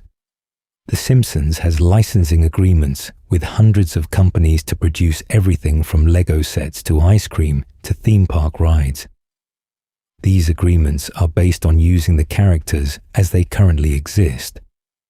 If those characters kept changing, licensing partners would face constant costs of updating their products and potentially losing the recognition factor that makes the Simpsons license valuable in the first place. The business case for the floating timeline extends to the show's cultural status as well. The Simpsons has positioned itself as a cultural institution, a permanent fixture of American pop culture. Part of what makes that institutional status work is the sense that The Simpsons will always be there, always the same, a constant in an ever-changing world. Aging the characters would make the show feel more transient, more tied to specific moments in time, rather than existing above and beyond time. There's also the matter of competitive positioning. The Simpsons competes with other animated sitcoms like Family Guy, South Park, and Bob's Burgers, all of which also don't age their characters. If The Simpsons suddenly started aging its cast while competitors kept theirs frozen, it would be at a disadvantage. The floating timeline has become industry standard for animated sitcoms, and The Simpsons helped establish that standard. From a pure business perspective, the floating timeline is a no-brainer. It protects the brand, maximizes merchandising potential, enables flexible syndication, minimizes production costs, maintains voice actor continuity, preserves advertising appeal, and avoids unnecessary risk. The creative reasons for not aging the characters are important, but the financial reasons are probably even more compelling for the executives making these decisions. This isn't to say the decision is purely cynical or mercenary. The business interests and creative interests mostly align in this case. What's good for the brand is also good for the storytelling, at least in the eyes of the people making the show. But it's important to recognize that The Simpsons is a commercial product as much as it is an artistic creation, and commercial considerations heavily influence how the show approaches time and character development. The floating timeline has essentially allowed The Simpsons to monetize nostalgia indefinitely. Fans who grew up with the show in the 1990s can share it with their children now, and the characters their children are watching are the same characters they grew up with. This cross-generational appeal is incredibly valuable and would be much harder to maintain if the characters were constantly changing and aging. By staying forever young, The Simpsons stays forever marketable. Other shows that use similar devices, The Simpsons isn't alone in using a floating timeline to keep characters perpetually young. In fact, this device has become standard practice in animated television and appears in various forms across different types of shows. Looking at how other series handle the challenge of time and aging helps us understand both why The Simpsons made the choices it did and how other creative teams have approached the same fundamental problem. Family Guy might be the most obvious comparison. Seth MacFarlane's show premiered in 1999, a full decade after The Simpsons, and from the beginning it embraced a similar approach to time. Peter Griffin and his family don't age, despite the show running for over 2 decades. Stewie is perpetually a baby. Chris and Meg remain teenagers, and Peter and Lois stay in their 40s. Like The Simpsons, Family Guy has quietly updated the characters' cultural references and the technology they use while keeping their ages frozen. Where Family Guy differs from The Simpsons is in how explicitly it acknowledges and even mocks its own continuity issues. Family Guy is much more willing to break the fourth wall and make meta jokes about the fact that nothing ever changes. Characters will reference previous episodes that supposedly happened, but then contradict those references in later episodes, and the show treats this inconsistency as a running gag rather than something to be hidden or explained. Family Guy also cares even less about continuity than The Simpsons does. Entire episodes will end with major status quo changes, like Peter becoming a millionaire or joining a boy band or starting a new career, and then those changes are completely forgotten by the next episode, with no explanation. The show has essentially weaponized its lack of continuity, using it as a comedic device rather than treating it as a problem to be managed. South Park takes a slightly different approach. Trey Parker and Matt Stone's show also keeps its characters perpetually in fourth grade, with Stan, Kyle, Cartman, and the gang never aging despite the show running since 1997. However, South Park is more willing to acknowledge the passage of time in certain ways. The show will reference events from previous seasons and sometimes build on them. Characters occasionally mention how long they've known each other, or reference stuff that happened years ago in our time. And South Park also ages certain supporting characters while keeping the main kids frozen. Kenny has died and been resurrected numerous times. Butters has gone through various character developments.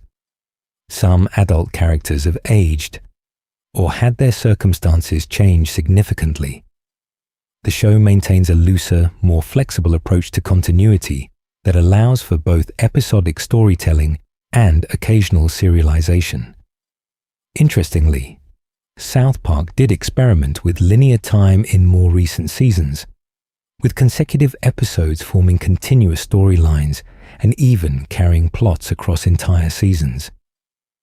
This gave the show a more serialized feel, but the core characters still didn't age. They were still fourth graders dealing with fourth grade problems, but those problems were now unfolding in a more connected narrative structure. Bob's Burgers, and which premiered in 2011, has taken a conservative approach to the floating timeline. The Belcher family remains exactly the same ages, and the show has been careful not to establish specific dates or years that would create continuity problems later. The show exists in a kind of timeless present, where modern technology exists, but specific cultural moments are kept vague. This has helped Bob's Burgers avoid some of the continuity nightmares The Simpsons has faced. Big Mouth is an interesting case because it's actually built around characters aging. The show follows pubescent kids as they navigate adolescence, and the characters do get older across seasons. But Big Mouth has only been running since 2017, so it hasn't faced the multi-decade aging problem yet. And it will be fascinating to see what happens if the show runs long enough that the characters would realistically age into adulthood. Adventure Time took yet another approach by actually aging its characters and allowing real time to pass in its world. Finn, the main character, ages from 12 to 17 over the course of the show's 10-season run. This aging was intentional and became a major part of the show's themes about growing up and maturing. However, Adventure Time had the advantage of knowing it would end, so it could plan character arcs that had actual conclusions. The Fairly Odd Parents did something really clever with a meta episode that explained why Timmy Turner hadn't aged.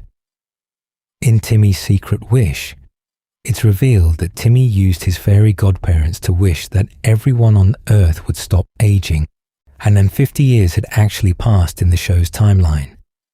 This was a brilliant lampshade on the agelessness trope, acknowledging the absurdity while providing an in-universe explanation.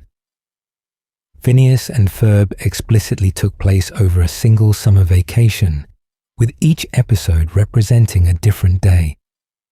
This allowed the show to run for multiple seasons without ever aging the characters because from their perspective, only a few months had passed. It's a neat solution that gives the show an internal temporal logic, even if that logic doesn't match how much real time the show ran for. King of the Hill mostly kept its characters the same age, but did allow for some subtle development. Bobby Hill went through puberty over the course of the show, his voice changing and his character maturing slightly. Joseph Gribble went through a similar transformation, but Hank and Peggy remained roughly the same age throughout the show's 13-season run, and Bobby never progressed past middle school. American Dad, another Seth MacFarlane show, has approached the floating timeline even more aggressively than Family Guy. The show has completely abandoned any pretense of continuity. Characters die and come back with no explanation.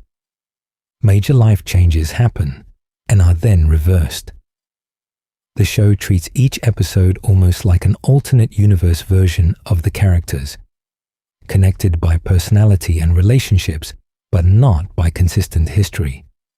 In the world of anime, this issue is even more pronounced because many anime series run for hundreds or even thousands of episodes. Pokemon's Ash Ketchum was 10 years old for over 20 years of the show's run before finally being retired as the main character. Doraemon's Nobita has been in 4th grade since 1969. Detective Conan's main character has been a child for over 1,000 episodes. Japanese animation has embraced the ageless character model to an even greater extent than American animation. What's interesting is that different shows justify their agelessness in different ways. Some, like The Simpsons, just don't address it at all. Others, like The Fairly Odd Parents, create elaborate in-universe explanations. Still others, like Family Guy, actively mock the concept while still using it. But almost all successful long-running animated sitcoms have adopted some version of the floating timeline, because the alternative, aging characters in real time, presents too many creative and commercial challenges. The prevalence of the floating timeline in animation reveals something important about how we consume these shows. We've collectively agreed to accept that animated characters don't age the way real people do. We don't demand the same kind of realism from cartoons that we do from live-action shows. This gives animated shows much more freedom to maintain the status quo indefinitely, which in turn allows them to run much longer than most live-action sitcoms. Live-action shows face inherent limitations that animated shows don't. Actors age whether you want them to or not. Children grow up. Adults get older. You can't keep a live-action sitcom going for 35 years with the same cast looking exactly the same. But with animation, you have perfect control over how the characters look. You can keep them frozen at whatever age works best for your show forever. This is part of why animated sitcoms have become such dominant forces in television. The Simpsons, Family Guy, South Park, and other animated shows can run for decades because they're not constrained by the physical reality of their actors aging. They exist in this perfect stasis where nothing has to change unless the creators want it to.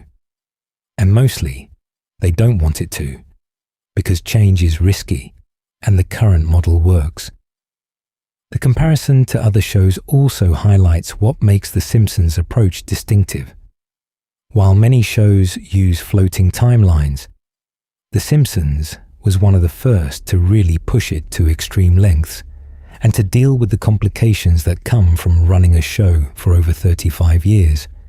The show has had to actively retcon its own history multiple times in ways that younger shows haven't needed to yet.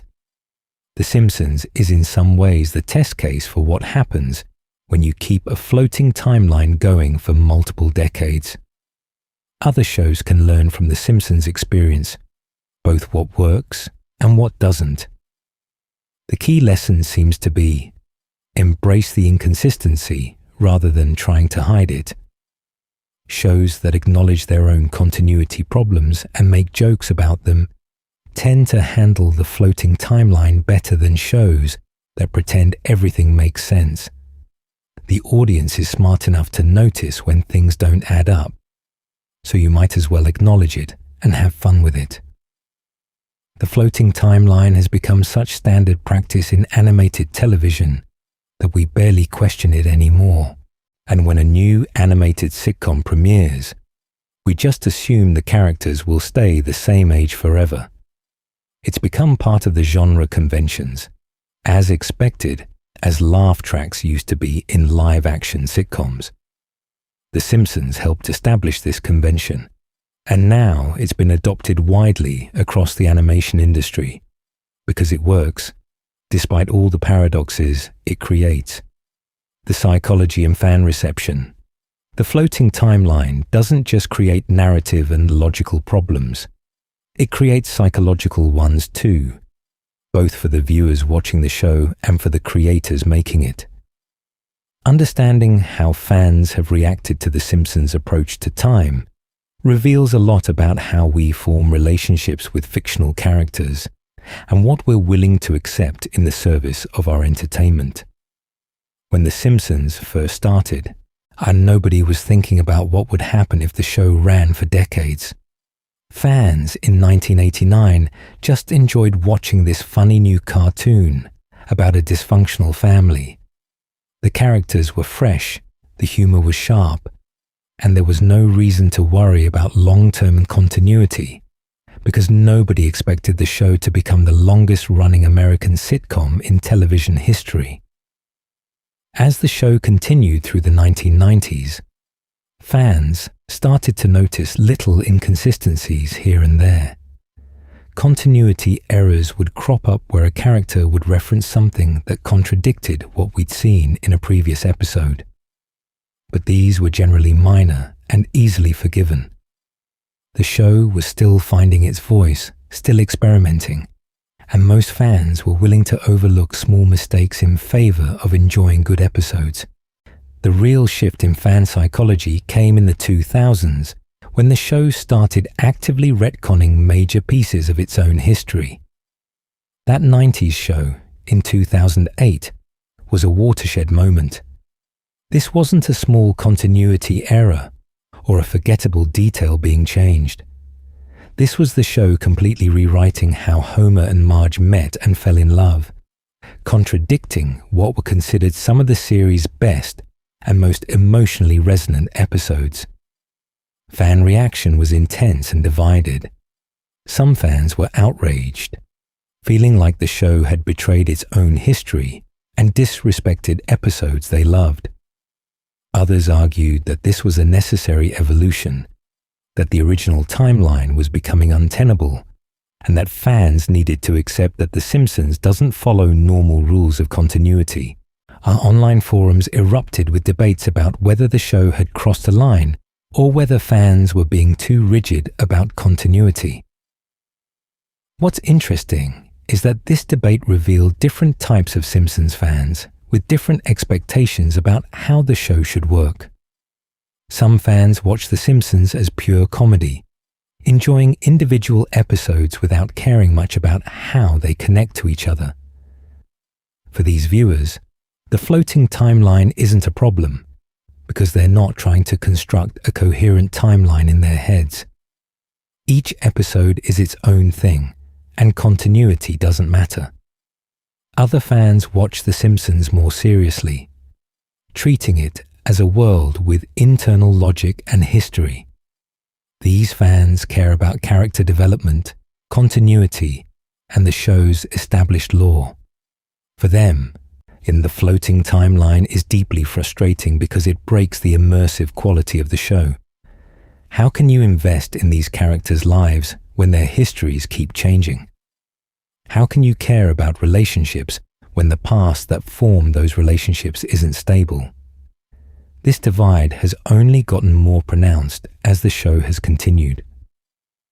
With over 750 episodes now, there are multiple generations of fans who discovered the show at different points. People who started watching in the 1990s have one set of expectations. People who discovered the show in the 2000s or 2010s have different ones.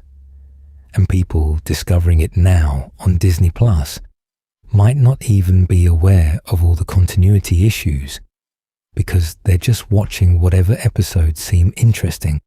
And the psychology of nostalgia plays a huge role in how fans relate to The Simpsons' floating timeline. For many people, The Simpsons is tied to specific memories of their childhood or adolescence. They remember watching certain episodes when they first aired. Remember discussing them at school the next day. Remember how the show was part of the cultural fabric of that time in their lives. Those episodes remain fixed in their memory, associated with a specific emotional context. But the show itself keeps changing. It's still being made, still evolving, still trying to stay relevant.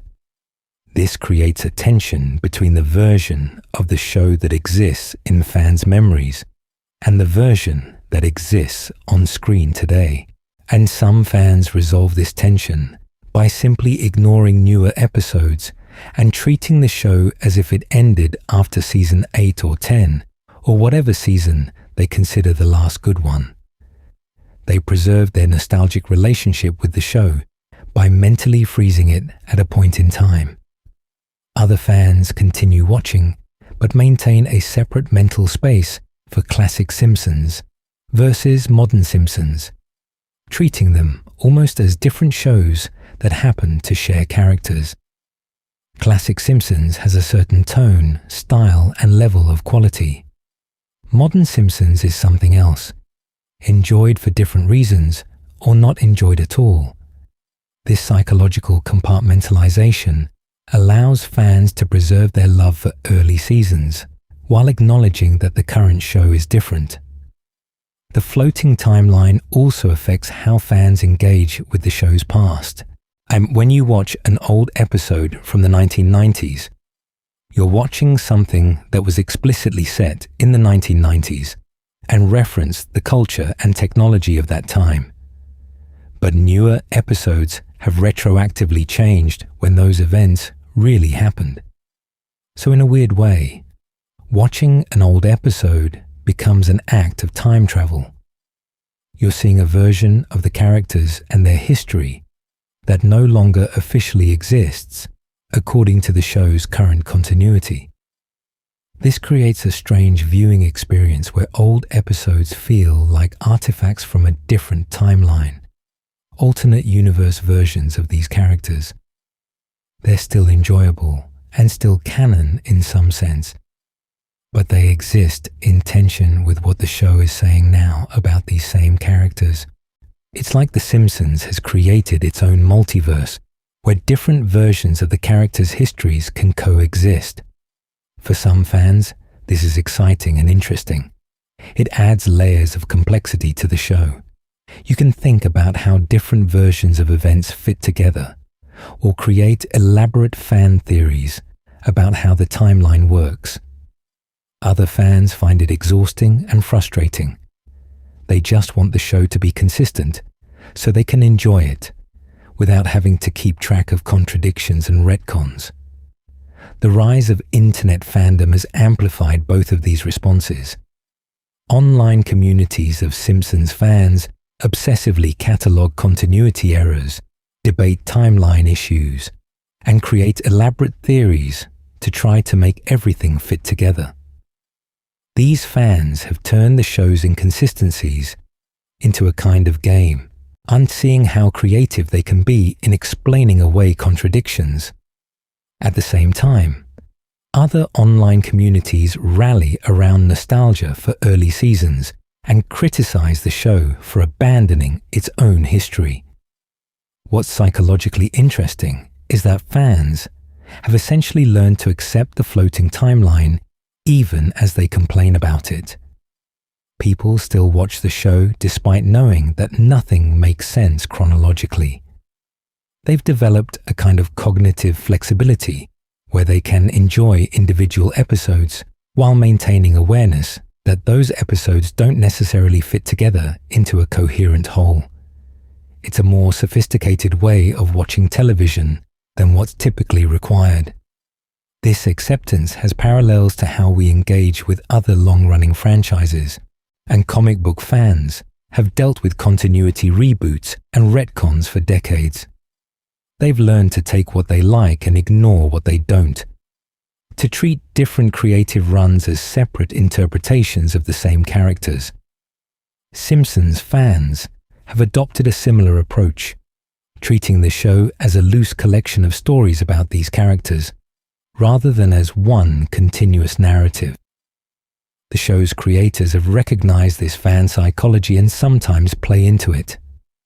Episodes that acknowledge the show's continuity problems or make meta jokes about the floating timeline tend to be well received because they show the writers are aware of what they're doing.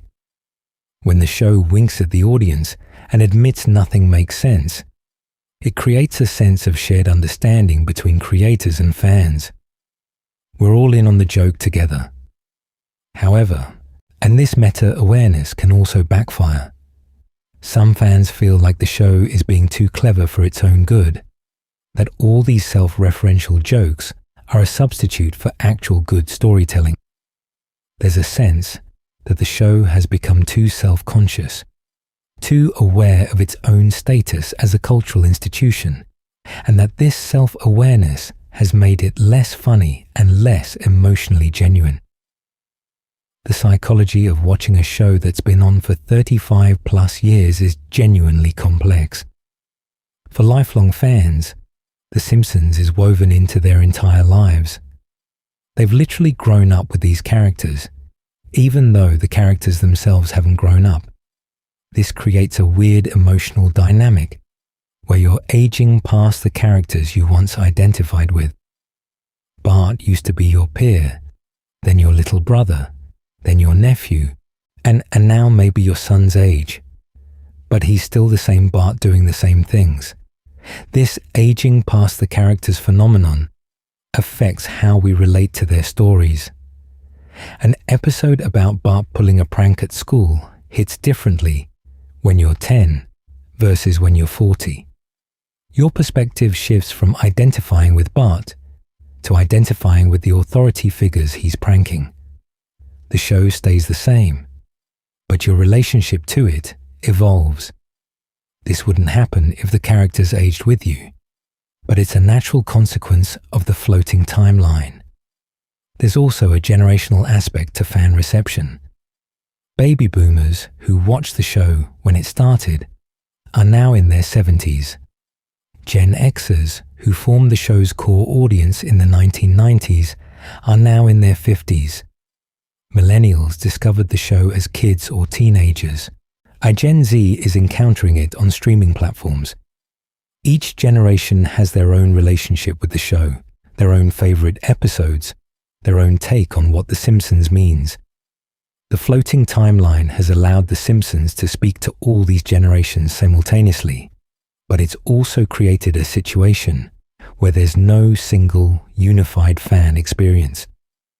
Different cohorts of fans have wildly different perspectives on the show, what's good about it, what's bad about it, and what the show should be doing. This diversity of opinion is partly enabled by the floating timeline, which allows the show to be different things to different people. Psychologically, what The Simpsons has achieved is remarkable. It's created characters that feel like permanent fixtures of culture, that exist in some space beyond normal time. Mickey Mouse is ageless, and Bugs Bunny is eternal.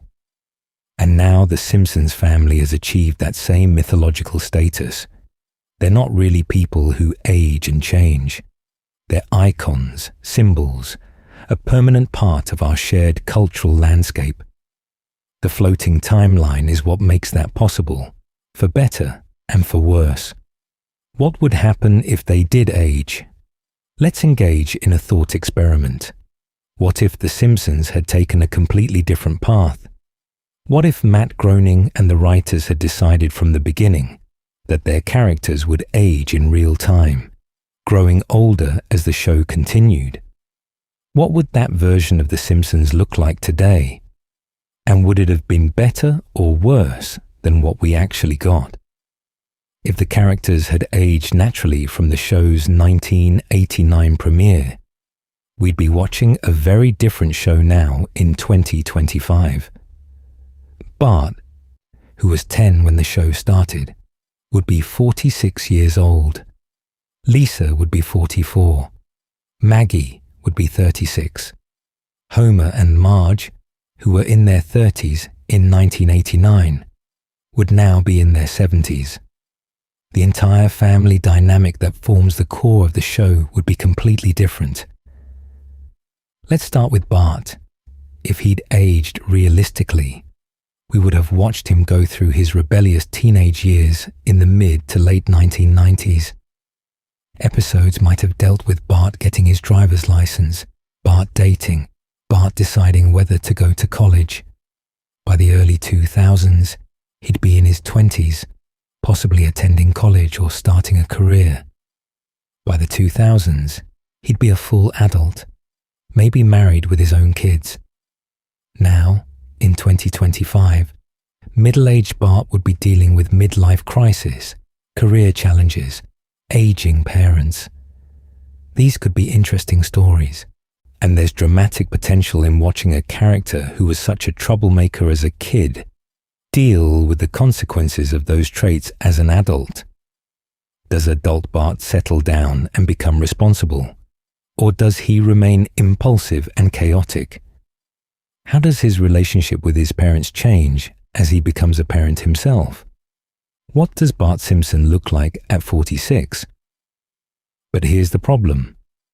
Those stories aren't The Simpsons. They're stories about a character named Bart Simpson. But they're not the mischievous fourth grader pulling pranks on Principal Skinner and prank-calling Moe's Tavern. All the comedy that comes from Bart being a kid would be gone. The show would have to find entirely new sources of humor and storytelling, and there's no guarantee those would work. Lisa presents an even more interesting case. If she'd aged naturally, we could have followed her intellectual development from childhood through adolescence into adulthood. Episodes could have explored Lisa in high school, choosing a college, pursuing a career in activism or music or science. Adult Lisa at 44 might be a senator or a successful musician or a professor. There's rich character development potential there.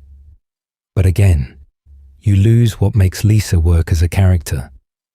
So much of Lisa's appeal comes from the contrast between her intelligence and maturity and her age. She's an 8-year-old grappling with adult philosophical questions, feeling isolated because her mind works differently than other kids. That specific dynamic only works because she's a child. Adult Lisa might be interesting, but she wouldn't be the character we know and love. Maggie aging would be perhaps the most radical change, and we've never even heard her speak more than one word. Watching her grow from a baby to a toddler to a child to a teenager to an adult would be a complete transformation of the character. What is Maggie's personality? What does her voice sound like? Who does she become? These are questions the show has deliberately avoided answering by keeping her perpetually 1 year old. There's actually precedent for this. The show has done flash-forward episodes that show possible futures for the kids. In Lisa's Wedding from 1995, we see Lisa as a college student in the then future of 2010. The episode works well, but it's notable that it's framed as a vision of a possible future, not the actual future. The show wasn't committed to that version of events. Homer and Marge aging would fundamentally alter the show's dynamic. If they'd aged in real time, and they'd now be retirement age, probably dealing with health problems, thinking about their legacy, maybe becoming grandparents. The struggles of a working-class couple in their late 30s raising young kids would be replaced by the struggles of elderly parents dealing with adult children and their own mortality. Again, these could be good stories. There's plenty of dramatic and comedic potential in showing Homer and Marge in their golden years. But it wouldn't be The Simpsons as we know it. The show works because it's about a family in the thick of life, dealing with work and school and raising kids. It's not about retirement and aging and preparing for the end. If the characters had aged, the show would have had to either end or completely reinvent itself multiple times over its run, and Bart graduating high school would have been a natural endpoint for one phase of the show. The kids all moving out and starting their own lives would have been another. Homer and Marge becoming empty nesters would have fundamentally changed the show's premise. At some point, the original show would have ended and been replaced by something else that happened to feature characters with the same names. Some shows have successfully navigated this kind of evolution. Boy Meets World followed Corey Matthews from middle school through college and into early adulthood over 7 seasons. The show changed as the character aged, tackling more mature themes and different types of stories. But even that show ended when Corey was in his early 20s. Imagine if it had kept going for 35 years, following Corey into middle age and beyond. At what point does it stop being Boy Meets World and become something else entirely? There's also the practical consideration that voice actors age differently than their characters might. Nancy Cartwright has been voicing Bart for 35 years. She's in her 60s now. Could she convincingly voice a 46-year-old Bart? Probably, but it would require a completely different vocal approach than the 10-year-old Bart she's been playing all this time. The whole voice cast would need to evolve their performances dramatically, and there's no guarantee they could successfully make that transition. Compare this to how other shows have handled aging. Pokémon kept Ash Ketchum 10 years old for over 2 decades before finally retiring the character and moving on to new protagonists. And that suggests even the show's creators recognized that aging the main character would fundamentally change what the show was about. They kept him young as long as they could, then started fresh with new characters rather than aging the old ones. Adventure Time is one of the few animated shows that successfully aged its main character from 12 to 17 over its run. But that show had an endpoint planned. The creators knew how long the show would run and could structure character arcs accordingly. The Simpsons has no planned endpoint. It keeps going as long as people want to watch, and Fox/Disney wants to produce it. You can't structure character development around aging when you don't know how long you're going to be on the air. One could argue that aging the characters would have forced The Simpsons to be more innovative and creative, and that the constraints of a changing cast would have pushed the writers to explore new territory and prevented the show from becoming stale. Maybe an aging Simpsons would have told fresher, more emotionally resonant stories than the endless repetition of the same basic plots with characters who never change. But it's also possible that aging the characters would have killed the show much sooner. The Simpsons works because of its specific family dynamic. Change that dynamic, and you're gambling that viewers will follow you to something new and different. Many shows have failed trying to navigate that kind of major change. Growing Pains tried to introduce a new baby character when its original kids got too old, and it didn't work. Full House did the same with mixed results. These shows understood that changing the core dynamic was risky, and there's also the merchandising angle to consider. A big part of The Simpsons' commercial success comes from the iconic imagery of the family as we know them. Bart on his skateboard, Lisa with her saxophone, baby Maggie with her pacifier. These images are frozen in time and endlessly marketable. If the characters had aged, that imagery would constantly need updating, and you'd lose the timeless quality that makes it valuable. The truth is, we can look at what happens when shows try to age their characters significantly. Most live-action sitcoms end when the kids grow up, or the family dynamic changes too much. Even shows that try to continue often struggle.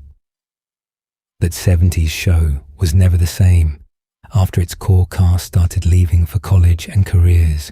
Our Friends ended when the characters reached an age where being single and hanging out at a coffee shop felt less relatable. The Simpsons made a calculated decision that maintaining the core family dynamic was more important than realistic aging. They prioritized storytelling stability and commercial viability over character development and temporal consistency.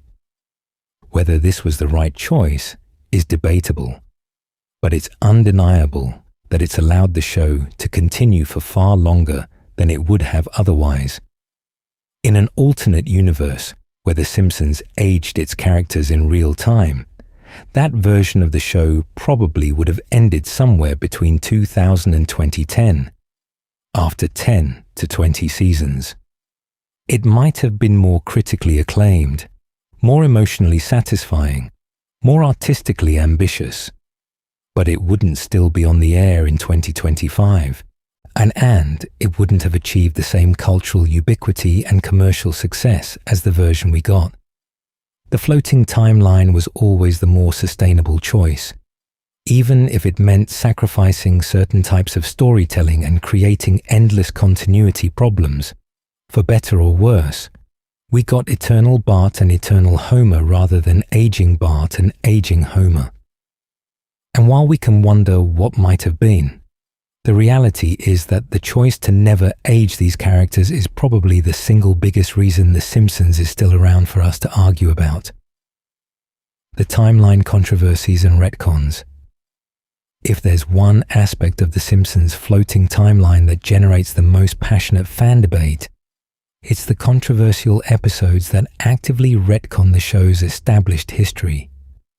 These episodes don't just create continuity errors, and they deliberately overwrite beloved backstory, replacing it with new versions that serve the current needs of the show, but often feel like betrayals to longtime fans. That 90s show from 2008 remains the most controversial retcon in the show's history.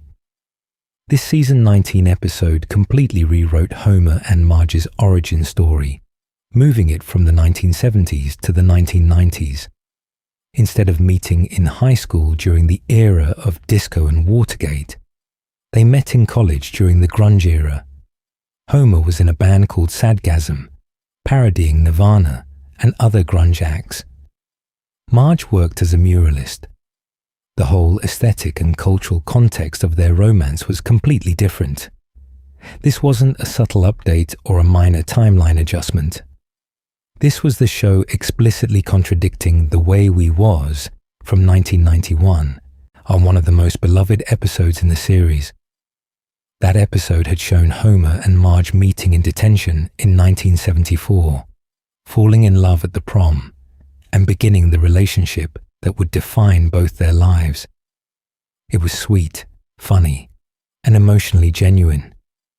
Many fans considered it essential Simpsons canon. That 90s show essentially said that none of that happened, or at least it didn't happen the way we saw it.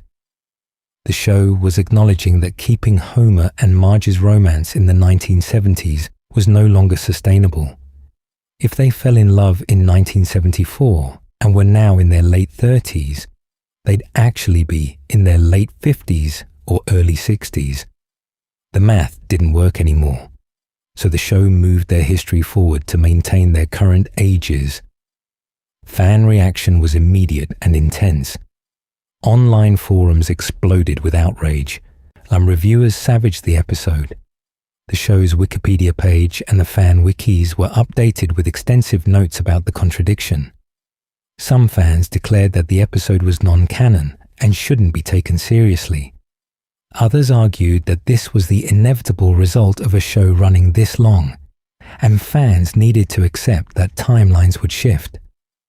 What made the controversy worse was that the show handled it somewhat awkwardly. The episode itself acknowledged the contradiction through Lisa, who uses a calculator to figure out when Bart would have been born based on this new timeline, and realizes the dates don't make sense. The show was winking at the audience, saying, "We know this doesn't add up, but we're doing it anyway." This self-awareness didn't appease angry fans. If anything, it made them angrier because it showed the writers knew they were breaking continuity and did it anyway. But that 90s show wasn't the first or last controversial retcon. Lisa Sachs, from 1997, had already moved timeline elements around by showing Lisa as a 3-year-old in 1990, despite earlier episodes suggesting she was born in 1983 or 1984. The show was already quietly shifting dates to maintain the floating timeline. But Lisa Sachs was early enough that most fans didn't realize what was happening. Later episodes have continued the trend.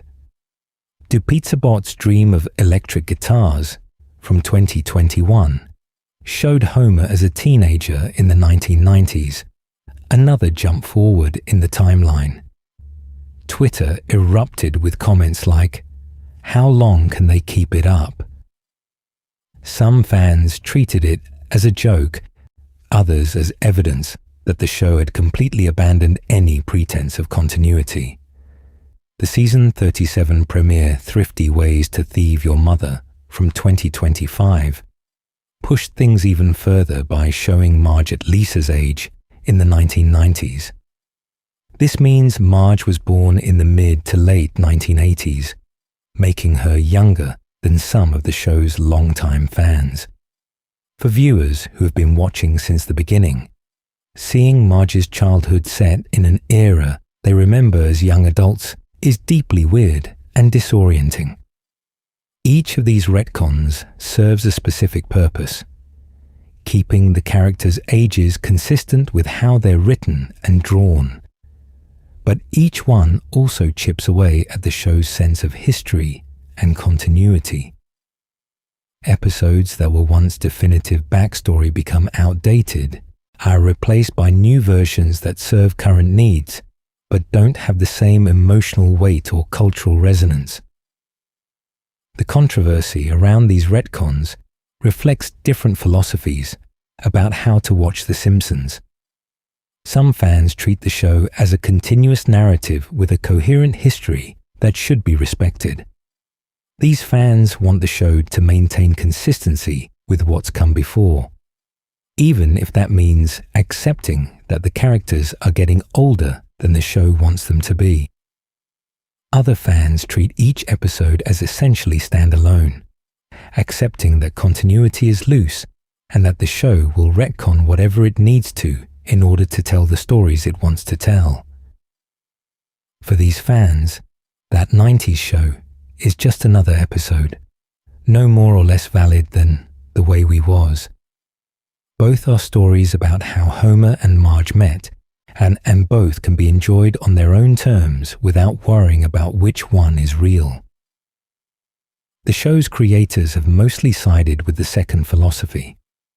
Matt Selman has said explicitly that maintaining perfect continuity is less important than having creative freedom. If a story requires updating the timeline, they'll update it. If that contradicts previous episodes, so be it. The priority is making good episodes now, not preserving every detail from 30 years ago. This approach makes sense from a practical standpoint. As the show continues, maintaining perfect continuity becomes increasingly difficult. With over 750 episodes, there are countless details that could potentially contradict each other. If the writers had to check every new script against 3 decades of previous episodes to ensure nothing contradicted anything, the creative process would grind to a halt. But this practical approach comes at a cost. Emotional resonance requires consistency. When viewers invest in a character's history and then see that history rewritten, it can feel like a betrayal. The emotional weight of The Way We Was depended partly on it being the definitive story of how Homer and Marge met. Once it's just one of several contradictory versions, it loses some of that power. The retcons also create a strange relationship between the show and its own past. Classic episodes remain popular and are frequently rerun, but they're depicting a version of the character's history that no longer officially exists. It's like the show has created two parallel canons, the original timeline that most older episodes follow, and the updated floating timeline that newer episodes use. Fans can choose which one they prefer, but the show itself has moved on. Some fans have tried to create unified timeline theories that reconcile all the contradictions. These theories get incredibly elaborate, proposing everything from memory alterations to parallel universes to the idea that the entire show is Homer's coma dream. These fan theories are creative and fun, but they're also essentially fan fiction. The show itself has never endorsed any explanation for how all its contradictory timelines fit together, because the show doesn't believe they need to fit together. What's particularly interesting is how the show occasionally acknowledges fan frustration about retcons and episodes that make meta jokes about continuity errors or about how long the show has been running are the show's way of saying, "We know you know this doesn't make sense." It's an attempt to get ahead of criticism by admitting the problems before fans can complain about them. But these acknowledgements don't actually fix the underlying issue. Knowing that the writers are aware of continuity problems doesn't make those problems go away. In some ways, it makes them worse, because it confirms that the show is deliberately choosing to break its own continuity, rather than being careless or ignorant about it. The retcon controversies have also revealed generational divides in the fan base. Fans who started watching in the 1990s have strong attachments to the original timeline and feel protective of classic episodes. While fans who discovered the show more recently don't have the same attachment to those original backstories and are more willing to accept updates. And fans who encounter the show now on Disney Plus might not even know there are contradictions unless someone points them out. This generational divide means the show is constantly trying to serve multiple audiences with different expectations. Long-time fans want respect for the show's history. New fans want contemporary relevance. The show has chosen to prioritize the latter over the former, accepting that this will frustrate some viewers in exchange for staying current and accessible. Looking at the retcon controversies over the years, a pattern emerges. The show retcons aspects of its history every 5 to 10 years or so, moving dates forward to maintain the characters at their current ages. Each retcon generates controversy, but then fans gradually accept the new version as the show continues. By the time the next major retcon happens, the previous one has become normalized, and the cycle begins again. This suggests that The Simpsons will continue retconning its timeline for as long as it stays on the air. In another 10 years, we might see Homer and Marge meeting in the 2000s, with completely different cultural context and technology. Fans will complain, the show will acknowledge the weirdness, and then everyone will move on because this is just how The Simpsons works now. The retcon controversies ultimately reflect the inherent tension in trying to keep a show contemporary while maintaining beloved characters. You can have temporal consistency, or you can have perpetual relevance, but you can't have both, and The Simpsons chose relevance, knowing it would mean constantly rewriting its own past. Whether that was the right choice depends on what you value most, the show's history or its present. The future of The Simpsons' eternal present. As The Simpsons continues into its 37th season and beyond, with no clear end in sight, it's worth considering what the future holds for a show built on a floating timeline. How much further can this premise be pushed?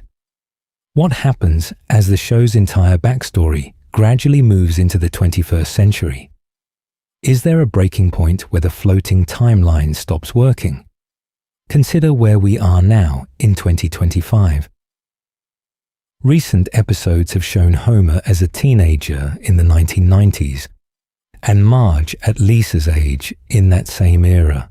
And this means the characters' childhoods are now set in a time period that many current viewers remember firsthand. Adults watching the show now were alive and conscious when Homer and Marge were supposedly growing up. This creates a weird dynamic where the flashback episodes are depicting a past that viewers actually experienced. In another 10 or 15 years, if the show is still running, we could see Homer and Marge's youth pushed into the 2000s or even 2010s. Their cultural touchstones would be early internet culture, post 9/11 America, smartphones and social media. They'd be digital natives who grew up with technology rather than having to adapt to it as adults. This would fundamentally change who these characters are in some ways. And the question is whether the show can keep making those kinds of jumps without losing what makes the characters themselves. Homer is written as someone who's often baffled by modern technology, who comes from an analog era and struggles with the digital world. But if Homer grew up with smartphones and social media, that characterization stops making sense.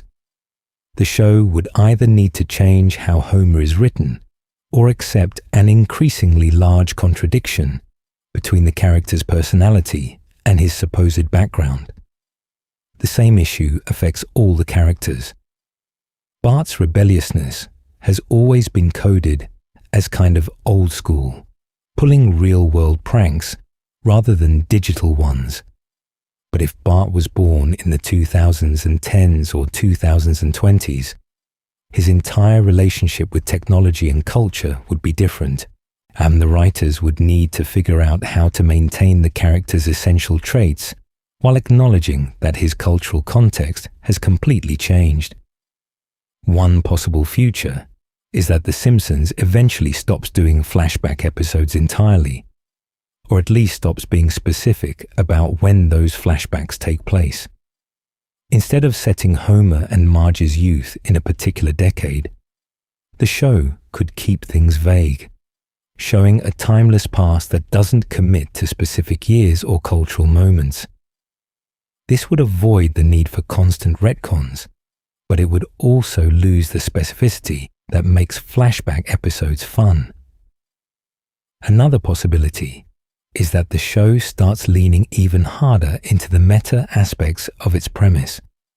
If the floating timeline is going to keep creating absurdities, why not make those absurdities part of the comedy? Our episodes could explicitly acknowledge that the characters exist outside normal time, that their histories keep changing, that nothing makes sense, and that's okay. The show could become more self-aware and postmodern, treating its own continuity as a running gag. Some episodes have already moved in this direction. When characters make jokes about how long various things have been happening, or express confusion about their own ages, the show is winking at the audience about its own impossibility. Future seasons might expand on this, making the floating timeline itself a source of comedy rather than trying to hide it. There's also the question of how long the show can realistically continue. The Simpsons is already the longest-running American sitcom ever. It's outlasted most of its writers, several of its executive producers, and even some of its voice actors. At some point, whether from declining ratings, voice actor retirements, or simply the decision that it's time to end, the show will air its final episode. When that happens, it will be fascinating to see how the show chooses to end. Will it age the characters one last time, showing us where they end up? Will it pull back to reveal that the entire series was a story being told by someone, or a simulation, or a dream? Will it simply end without explanation, letting the characters remain in their eternal present forever? Each approach would send a different message about what the show was ultimately about. The impact of AI and digital technology on animation might also affect the show's future. We're already seeing experiments with AI-generated content and digital actors. If the show continues for another 20 or 30 years, some of the original voice actors will inevitably need to be replaced. Will the show use AI to recreate their voices, or will it recast with new actors? Either choice would represent a significant shift in how the show is produced. There's also the broader question of whether audiences will continue to accept the floating timeline as the show stretches further and further from its origins.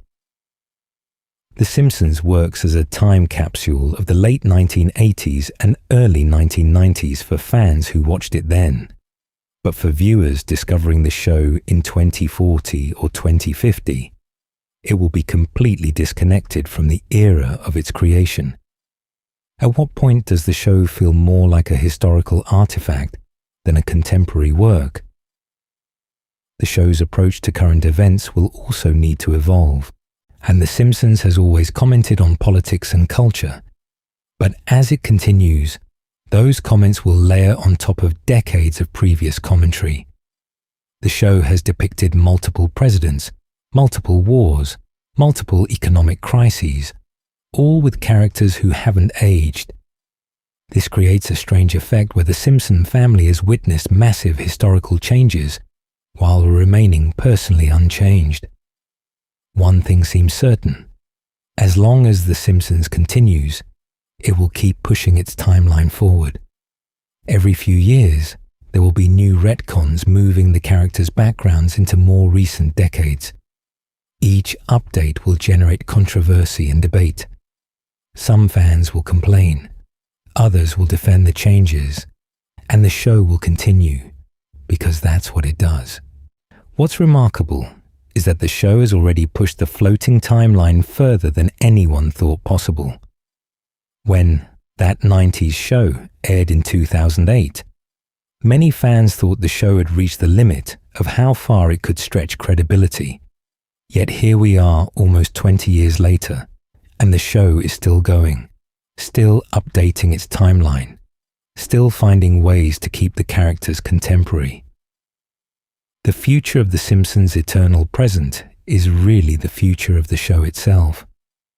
As long as there's an audience willing to accept the premise, as long as the writers can find new stories to tell, and as long as the commercial incentives exist to keep producing episodes, The Simpsons will continue to exist in this weird temporal limbo it's created for itself. The characters will keep not aging. Their histories will keep shifting, and will keep watching, either amused or frustrated or both. In a strange way, The Simpsons has achieved a kind of immortality. The characters can't die because they can't age. They exist in a permanent present that moves forward, but never actually progresses. They're as close to eternal as fictional characters can get, preserved forever at the most marketable and storytelling-friendly ages. Whether this is a triumph of creative imagination or a disappointing limitation on character development probably depends on your perspective. But it's undeniably one of the most unusual and ambitious narrative experiments in television history. Conclusion. So there you have it.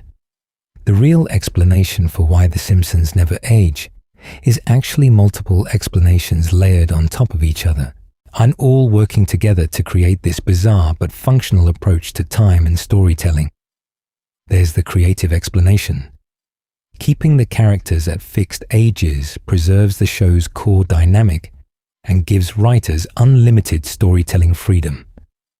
There's the business explanation.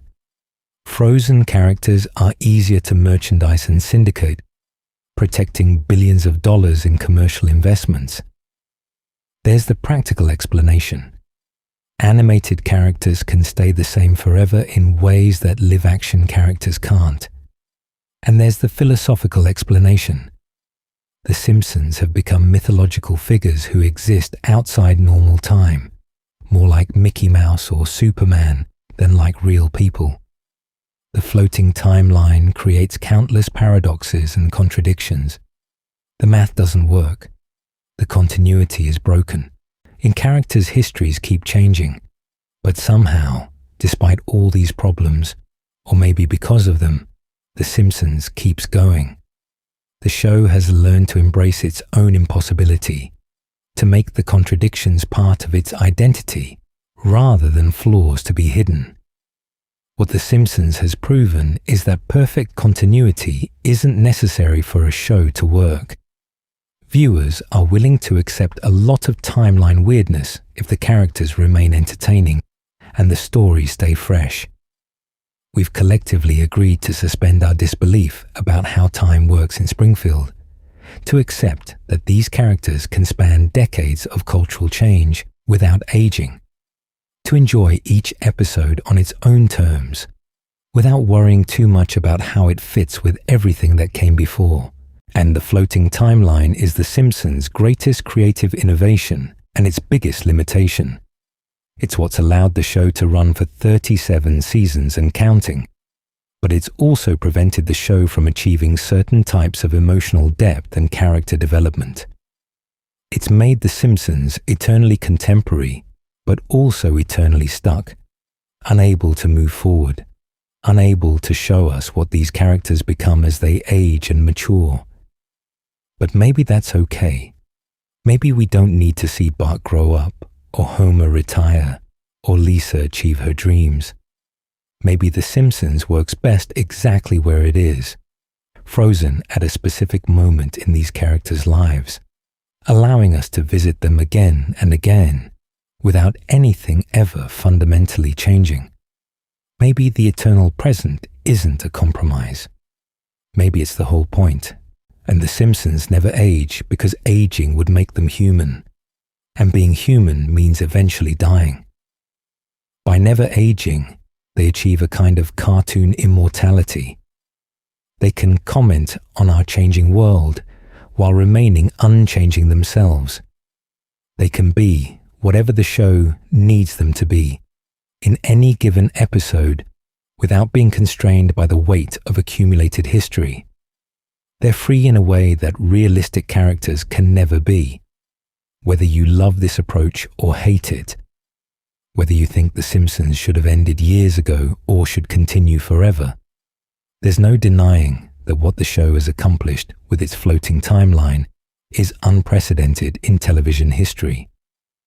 No other show has maintained the same characters at the same ages for this long. No other show has pushed the boundaries of temporal logic this far. And The Simpsons exists in its own category, operating by rules that it essentially invented for itself. And in the end, that's why The Simpsons never age. Not because of some in-universe explanation about nuclear radiation or magic or time loops, simply because the people making the show decided they didn't want the characters to age, and they've stuck with that decision through 37 seasons and counting. Consequences and contradictions be damned. It's audacious, it's weird, and it's quintessentially Simpsons, taking something that shouldn't work and making it work anyway through sheer force of creativity and refusal to follow normal rules. The Simpson family will probably remain eternally stuck in the late 1980s/early 1990s version of themselves, while the world around them continues to change. Homer will always be a bit clueless. Our Marge will always hold the family together. Bart will always be a troublemaker. Lisa will always be too smart for her own good. And Maggie will always be sucking on that pacifier. And somehow, against all logic and probability, it will keep working for as long as the show continues. Make sure you subscribe to the Cartoon Codex and hit that like button if you enjoyed this deep dive into one of television's strangest and most fascinating creative decisions. Thanks for watching, and I'll see you in the next one.